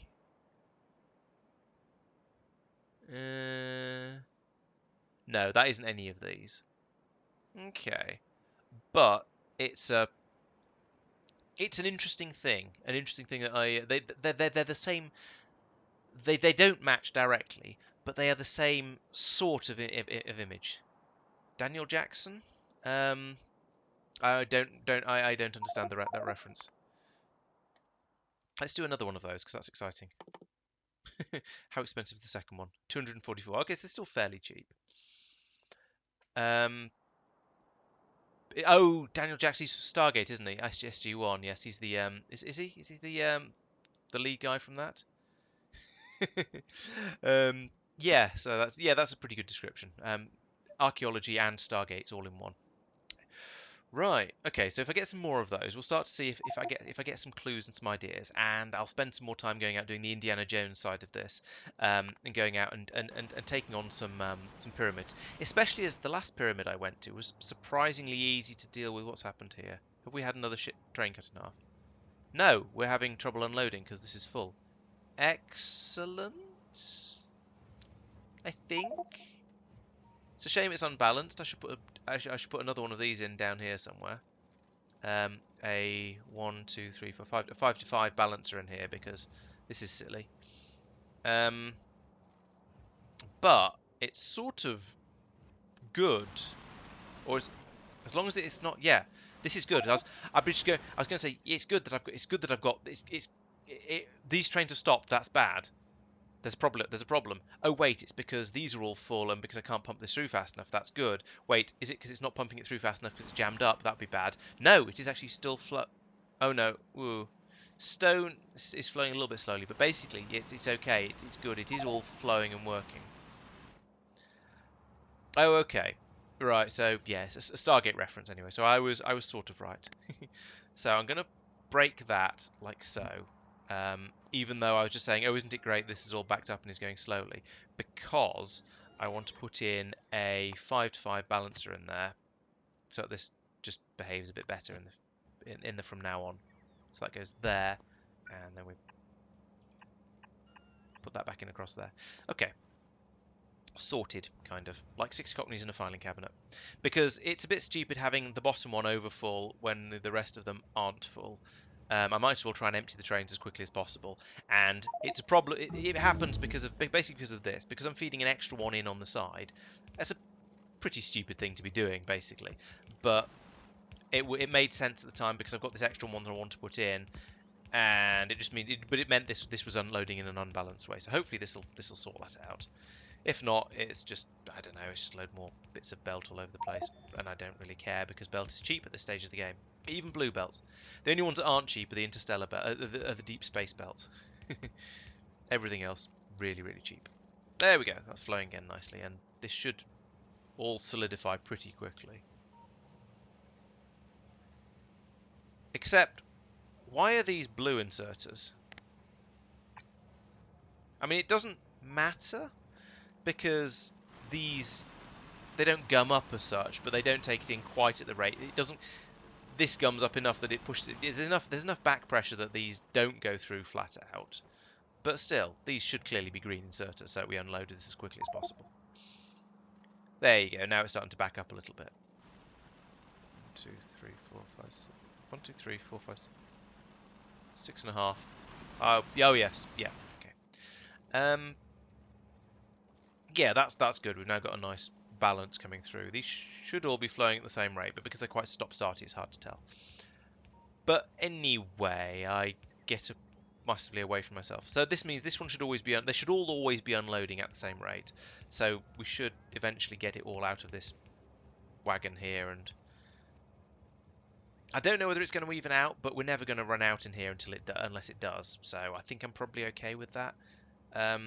Actually, let's just make this train go anyway. It can pick up slightly less at the other end, and we're now reasonably even. Oh, and this is going to unload really, really quickly, because most of what's in the next 2 trains is going to be copper. So that's good too. There's much less core fragments in them. Most of what's in here is just going to go straight out to these. As you can see, it's unloaded that already. So if we look at this train here, you can see it's less than 25% core fragment, and it's about almost 75% copper, which is good because the whole point of this is to bring back as much copper as quickly as possible. Because that is still what we're short of, it turns out. Right, it's all those circuits I'm making because I'm making huge numbers of modules, which is, I mean, kind of okay, but oh, bollocks. This just hasn't worked. Okay, go back out. No, go to core unload. The spaceship won't take off until it's got no core fragments on it. I forgot about that. Oh well, never mind. Let's just balls around with this until the spaceship goes and things seem to behave themselves. What does that even mean? Norvis Orbit Deep Space Science is saying, oh, I think I know what that might be. There's a thing, yes. Here, there is a chest, there is an overflow of low density structures. Because I was sort of, yeah, this produces all kinds of nonsense when it makes this science. Because it deconstructs these nanomaterials. Most of the stuff goes away to be used somewhere else usefully. The low density structures, not so much, because there's nothing here that uses low density structures, so they've just been piling up in a chest, and that's a really, really bad idea, but I didn't know what else to do with it, so I put them in a chest, but in my defense, I put an alarm on it, which makes an incredibly annoying noise, so we now know that it's, that's there. Right, so let's, am I back yet? I am back yet. Okay, let's anchor in Norvis orbit. So I decided I was going to park this ship over here somewhere, didn't I? So let's put it here because that's where the antimatter is, and I can work out the rest of it from here. We can have, there's some empty slots up there, I think, where we can have the ice come out. So we can firm anchor there. Honk. Right. Okay, so we're going to make some big sweeping changes on this ship because there's all kinds of bad idea bears going on here. So, first one, no thank you to all this water. Let's not have this down here. That's just bad and dumb and could be done better elsewhere. And same goes for over here. We don't want any of this. No thank you. None of this. None of this. None of this. None of this. None of this.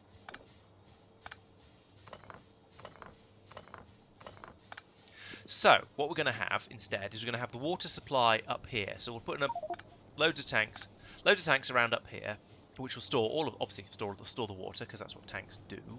And we'll pipe the water in up here somewhere, probably here actually. This looks like a good place to do it.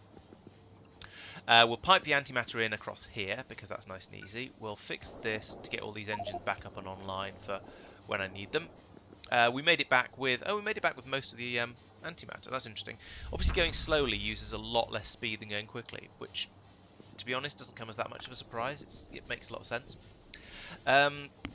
Does mean we can just put normal pipe across here actually, because we're oh yes, that was the other part of the plan. Lots more antimatter storage. So put that there and there and there and there and there, and not there, and over here similarly, boop, boop, boop, boop, boop. Right, that's a lot more antimatter storage. That is like double, triple, just over quadruple the amount of antimatter. It's still not going to be enough to fly to Realm of Shadows and back with everything blazing flat out, but it's a good start. I could have it fly out to Realm of Shadows at full speed and then have it fly back at a slower speed. That would be interesting. Probably silly, but it'd be interesting. Okay. Good. So that's improved that. We need the water tanks up here. And we don't need as many of those as we had before. We need like 4 of them at most. In fact, let's do that there. Squeeze a bit more space out of there. So now we can get we can put in some tanks over here. Yep, that's not safe because there's a condenser turbine in the way. Okay, we'll put it there and there. That links in there nicely. In fact, idea mark n+1. Get rid of all this pipe work. What if, is this going to work? Probably not, because that'd be far too convenient. If I put that there, and that there. Oh, yes, nice. That's perfect. And then same, we can do the same over here. Another 2 tanks over here. That, I can't believe how well that just fitted in perfectly. I'm very pleasantly surprised. Now, is 4 tanks enough? Maybe I can make it 6 tanks. 6 tanks is definitely going to be enough. And then I can take that out and put it in. Oh no, no, that needs to be there. That's an absolute must, because it has to be touching against one of these heat. Its heat pipe has to be touching against this one's heat pipe. So to get the heat out into there when we have a heat crisis. I don't actually expect to have a heat crisis after that test, because we've only used 1.5 degrees, 1000 degrees C in doing that. However, I say that in a sort of confident way. We'll probably find a way to have a crisis. There's always a problem waiting in the wings. So but I do need to get the water across. That's exactly the right length. Pick that up, put that in there. I mean, it's a bit silly when it could come across there. Actually, I can't move the shield though. I can't move that. No, actually, that is a good place to put it. Probably. I could. Yeah, let's put it there. Yeah, because that's. Yes, that's immovable. I can't. Well, I could move it up one actually, but I don't want to. Oh yes, I do. That could go there. Then no wait, fail. Can't come out this side of here. No, forget that. That there, back where it was. We'll put the big long pipe across the top, even though it looks ridiculous. And then the 2 short pipes leading up to it like that, and the corner pieces like that and that. Right, okay, that's all linked up now. We've got 6 tanks worth of water. I do need to wire those all together, and that's going to be tricky, because that won't reach, will it? No. Will it reach that? No. Reach that. Can I? What else can I wire to? Not that. I can wire to that though. So, okay, so we now know how much electricity there. We've mixed water and electricity, which I'm sure is a bad idea, but I don't care. We'll also put some more of these in, because I think that's going to be very useful.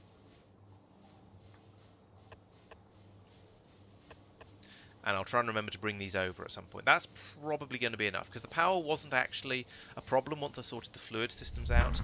And here we've got all of these dumping into this pipe, which is, maybe I should have a pump in here actually. Yes, let's have a pump in there. And there as well, of course. That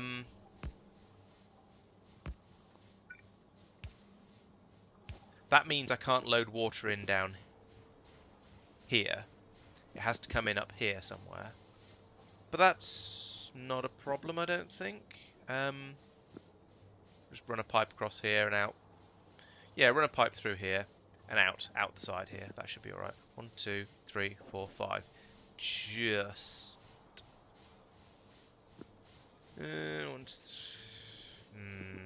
run it out the top, actually. That might be... Yeah, let's just take it out the top. That's better. That'll fill the tanks up to the appropriate level. The tanks are going into these. Yes, and the steam is water is being dumped back out. Yeah, that's good. I'm pleasantly surprised by how well this seems to be coming together.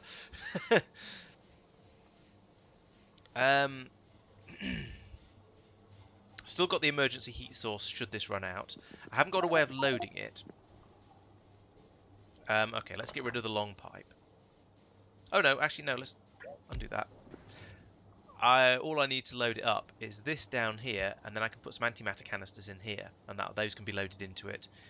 Should there be an emergency, now put that in at the wrong angle, so it's not going to load it. But using the navsat, I can rotate. You can rotate inserters using the navsat, can't you? Yes, thought so. Good. Okay, so that's my emergency escape plan for when this inevitably goes cold and everything screws up. The other thing I should be fitting on this actually is a docking point, so that it actually does. Somewhere in here, with any luck, I'll be able to put in a clamp. Clamp? Clamp. Oh, it's out. It's... Put it in up here then. Clamps are really annoying because they're on the rail grid rather than the normal grid. No. I don't want to put it there because that's on a corner and therefore it's not going to work.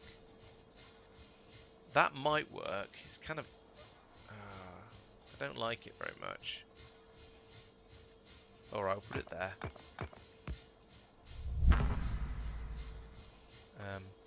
Bloop. Bloop. Is that still a valid spaceship? No, it hasn't got a it hasn't got a spaceship console. It's very, very not valid. Now there isn't room for a spaceship console. This ship has filled up quite a lot. It's all these fuel tanks down here. There is actually nowhere I can put this. Alright, goodbye long pipe. You'll be sorely missed. Are you a valid ship? You are a valid ship. Thank goodness for that. Bum, bum, bum, bum, bum, bum, bum, bum. What am I looking at these? Oh, no, it's gonna... No, it's not.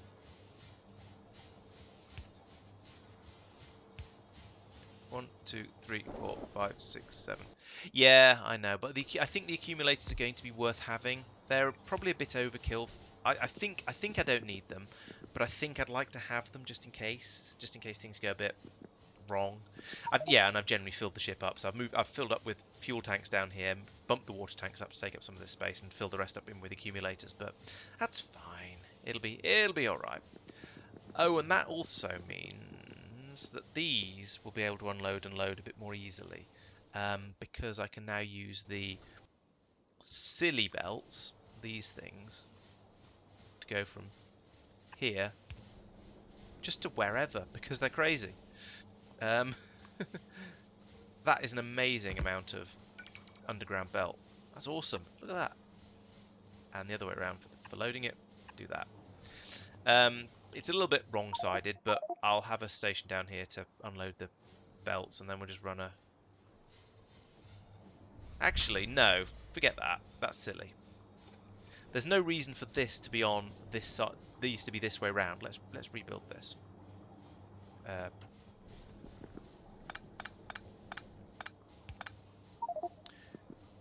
Pick that up. Pick these up one at a time. Yeah, so we can... I think Factorio is... Yes, it is. It's smart enough to push the fluids around inside the tanks. So we'll give those a moment to fill back up. So if you pick up a tank that's connected to pipes and other tanks and things, then it'll push the fluids across into the where you just got it from, which is quite nice, which is very nice and very clever of it. I approve of that. This is going to have to move across as well to probably there. You're empty enough now. There we go. So we should still have about as much as we did beforehand. I think we do. I'm not quite sure. I don't really care. Antimatter is kind of expensive, but it's not that expensive. So that goes there. We then put another 3 of these in here to replace the ones I just picked up. You know what? I could pull that up and put that in there. Put that there, and it'll still link everything together. Yes, I am just trying to put literally as much fuel into this ship as I can, because that was what it ran out of before. There isn't room for one there. I can't. No, I don't want to put them in down here though. That's going too far, because that's where I'm going to have the systems for handling the data cards. So we've put in a couple of chests like that. One is for loading the machine, one's for unloading the machine. Then we also have, no, these want to be fast inserters, like that, going straight into or out of these things. So that goes over there. Yes, that's still fine. Good. That can go to there and to there. Right. Job done. I'm not going to be using deep space belts with these because they're really expensive. How much? What do they cost? I know it's silly. Yes, It's a bit much. Okay, actually, I suppose you get 10 base belts out for that, so it's not that bad. But at the moment, I don't need it apart from for this sort of unloading where it just turned out to be really, really convenient. So I'm pleased with that. Oh, is it only to adjacent storage? Okay. Ah, well, never mind. I lost a chunk. I lost 5,000 antimatter then, but that's not the end of the world. Continuing my docking area, which is clearly here. Ooh, I should give this a number. Not 4. Where's my list? Here's my list. 20.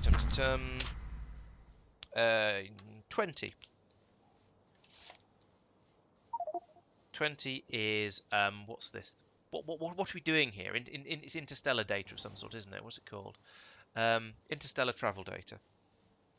Interstellar travel data. So I now have 20 different, basically at least 20 different routes going around in my base system. Now the downside of this is that when this starts on, when the spaceship takes off, it's going to break these two things, and anything that's in this underground belt will be lost. I might be able to do something to get around that though, and just have and watch it and see when it's actually empty and turn it off and stuff like that. So that should be manageable to not be too expensive. I'll just have to be a bit clever about it. There's a bit of room up here for all the combinators I'm going to need to control the ship. So yeah, we'll manage that somehow. But right, that's okay. Oh yes, that was the next thing I was going to be doing. So antimatter is going to come in here. Water is not. Oh, hang a second. Actually, yes, it could. Yeah, water can come in here. So I can put in all of my loading up the spaceship on this side of it. That's nice, because if I put it in here like that and stick in a pump here, I can then wire that to here and tell that to how many have I got? I've got 6, so that's 150. So I want this to only load when there's less than 100,000 water. There we go. So we've got, yeah, this pump will push it into here, this pump will push it into here. So we'll always have the water being pushed out from the supply of it into the ship. These two are not pumped, so they'll self-level between them. That's good, so that's fine. Over here, the output from the turbines will be pushed into these tanks, ready to go back into the heat exchangers, and the same over here. Yeah, I'm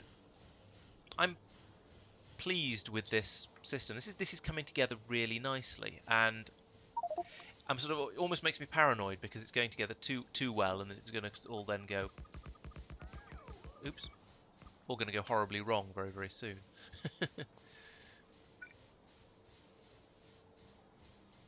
I need to go over there a little bit and actually build this stuff.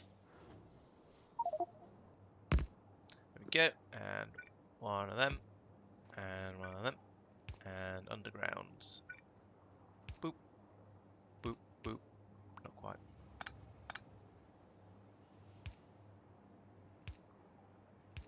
No. There we go. We'll put in a pump here, because yeah, this one just wants to be filled up. That train was quite close. This one just wants to be filled up to absolutely full. 1, 2, 3, 4, 5, 6, 7. So no messing around there. We just want this to be full of fuel. This is going to put a lot of load on this station, but I don't care. We can have trains bringing more of it over here. How much do these store? 50. Okay, so it's, oh dear, it's one train full for each one of these. That's problematic. Okay, we can't do it like this. We're going to need a load of spaceship flooring in here.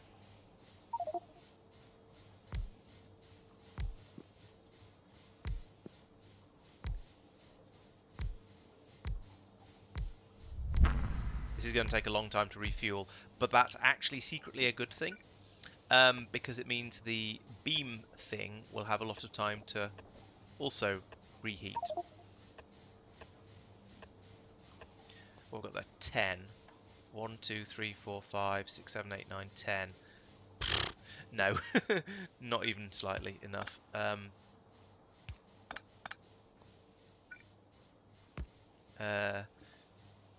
Oh well. It's just going to sit here for a while. But that's actually okay, I think. I don't have a problem with it just waiting for a bit. Okay, so we need a water loading system on the top here. Those are always surprisingly big. That's one of the biochem facilities they're called, aren't they? Yes, biochem. Yeah, so I just want to put down a blueprint. Not a life support, a biochem. Okay, it does fit in there. Put that there. And pipe it into there. And then up here, we're going to bring water in over here. Bring it out. Round here, down here, etc, etc. So put that there. And then underground goes from there. And then smaller. Bring that across like this. And down here. Why am I in this mode? There we go. Oh yeah, there we go. Will that reach? Of course it bloody won't. Train. That's the nearest I've come to being squashed by a train for a long time. I don't want to use another ridiculous underground deep space belt because they're expensive, as previously discussed.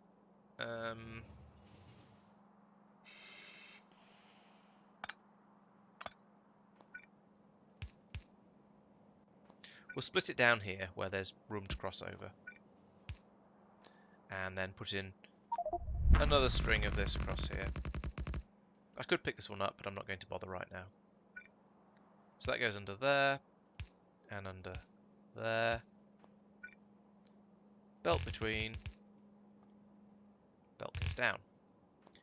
Let's cut this one off, because I don't need water down there yet. And we'll also tell this, I say water, ice down there just yet. And over here we need water ice to turn up. Please.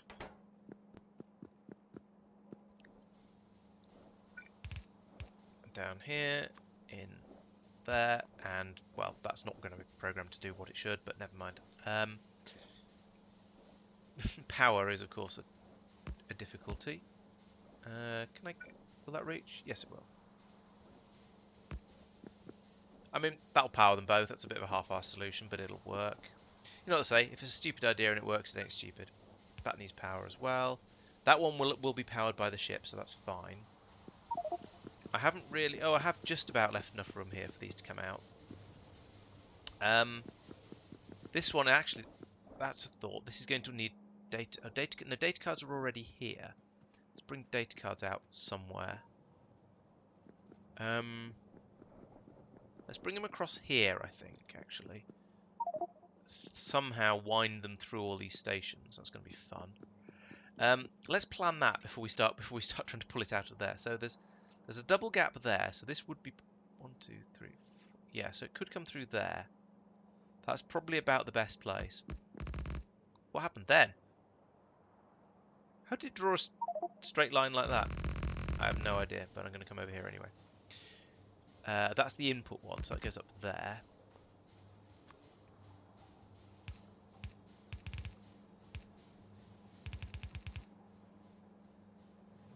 I can't fly there because it's on over spaceship flooring, and so that's just not allowed.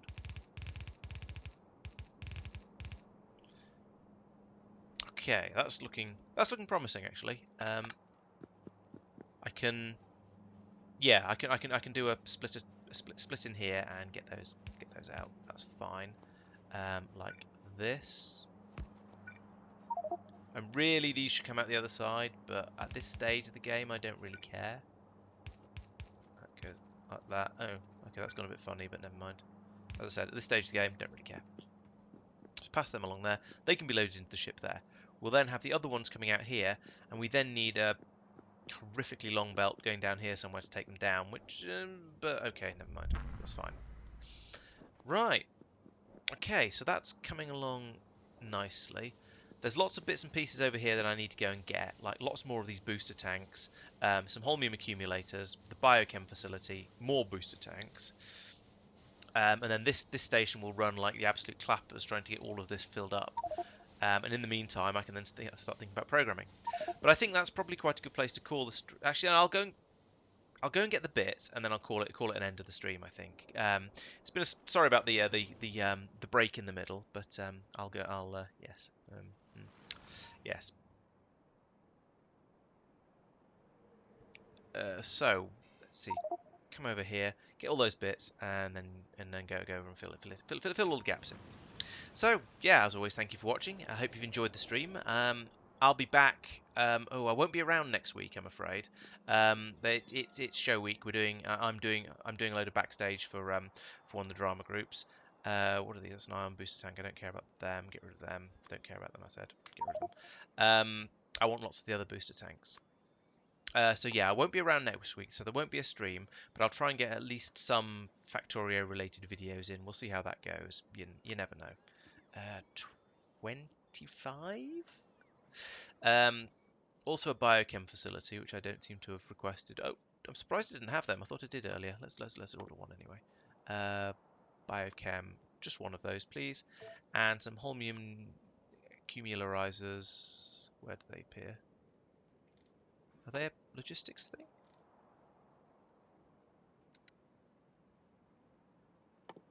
No, there we are. 15 of those. I can't remember how many it was, but that'll do. Okay, so I'm waiting for the antimatter booster tanks. There's 12 on the way, so we've got a bit of waiting to do there. I might have to go down and see where they all are. Yeah, so no stream next week, but I'll see what I can do about having some other stuff available to release. And that means there won't be a Minecraft stream either on the Monday, I'm afraid. So sorry about that. I hope you don't miss it too much. What are you? Okay, I'll take those. But I'll get whatever I can in wherever I can, basically. So we'll see how it goes.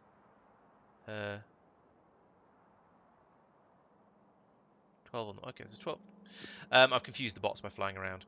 But the GTA videos will be starting up again. So I've got lots of those. Well, I've got 2 of those in the pipeline. So that's one for tomorrow and one for next week. And Mike has been editing one as well. So hopefully he'll have one of those ready for me for the week after, and we'll have lots of those to see. And just generally there'll be plenty of stuff happening on the channel because I like to try and keep it busy. Even if I can't actually make it to even if I can't make it for the streams, I'll still try and keep other stuff going on. How are we doing for those? 16. Okay, that's about as many as I think I'm going to get by the looks of it, so that's fine. We'll go over and get that place down. I think those are the only things I needed. Then next time, I can fly straight into the side of a spaceship. No, this time I'll fly straight into the side of a spaceship. So next time, in 2 weeks, I'll come on here. I'll get this ship programmed and get it to start flying to wherever, and keep an eye, and I'll go for another test flight and see how it gets on. And then maybe as I was saying, I'll go out and play some Indiana Jones and have some fun with that, and just go out slaughtering poor innocent biters. Turn the bots off for a moment and just see how we get on with that. So right, first I want to put in these 2 tanks and probably these 2 as well, just give it a bit of extra storage space. Then I want to fill up the ones on the inside of the ship.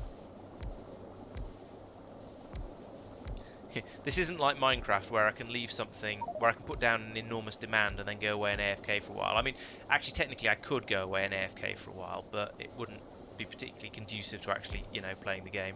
And I feel that if you're ever idling, waiting for Factorio to do something, you're probably playing it wrong. Why is that not getting placed? What's in the way? Have I not put down all of the... No, I must... Oh, it's the shields are on. There we go.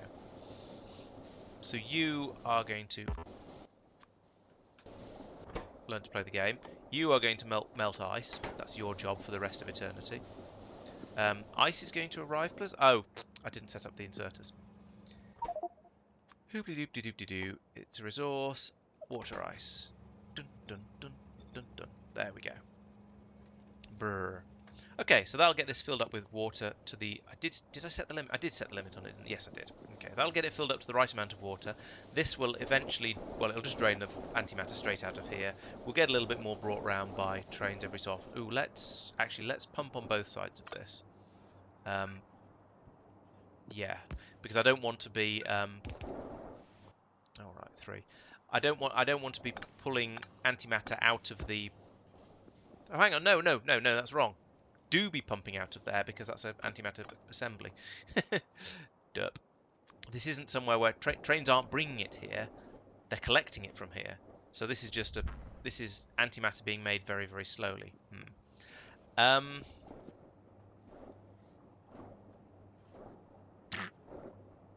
you think it's possible to have a station that both picks up and drops off the same resource?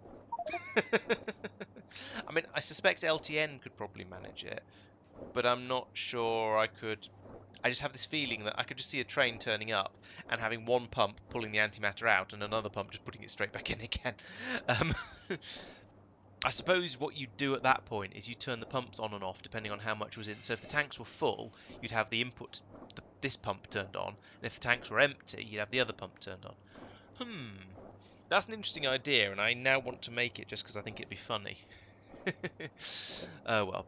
Right, no, I'm gonna stop faffing around with this sort of thing now, and I am actually going to go to bed. So, yes, thank you for watching. I hope you've enjoyed the stream.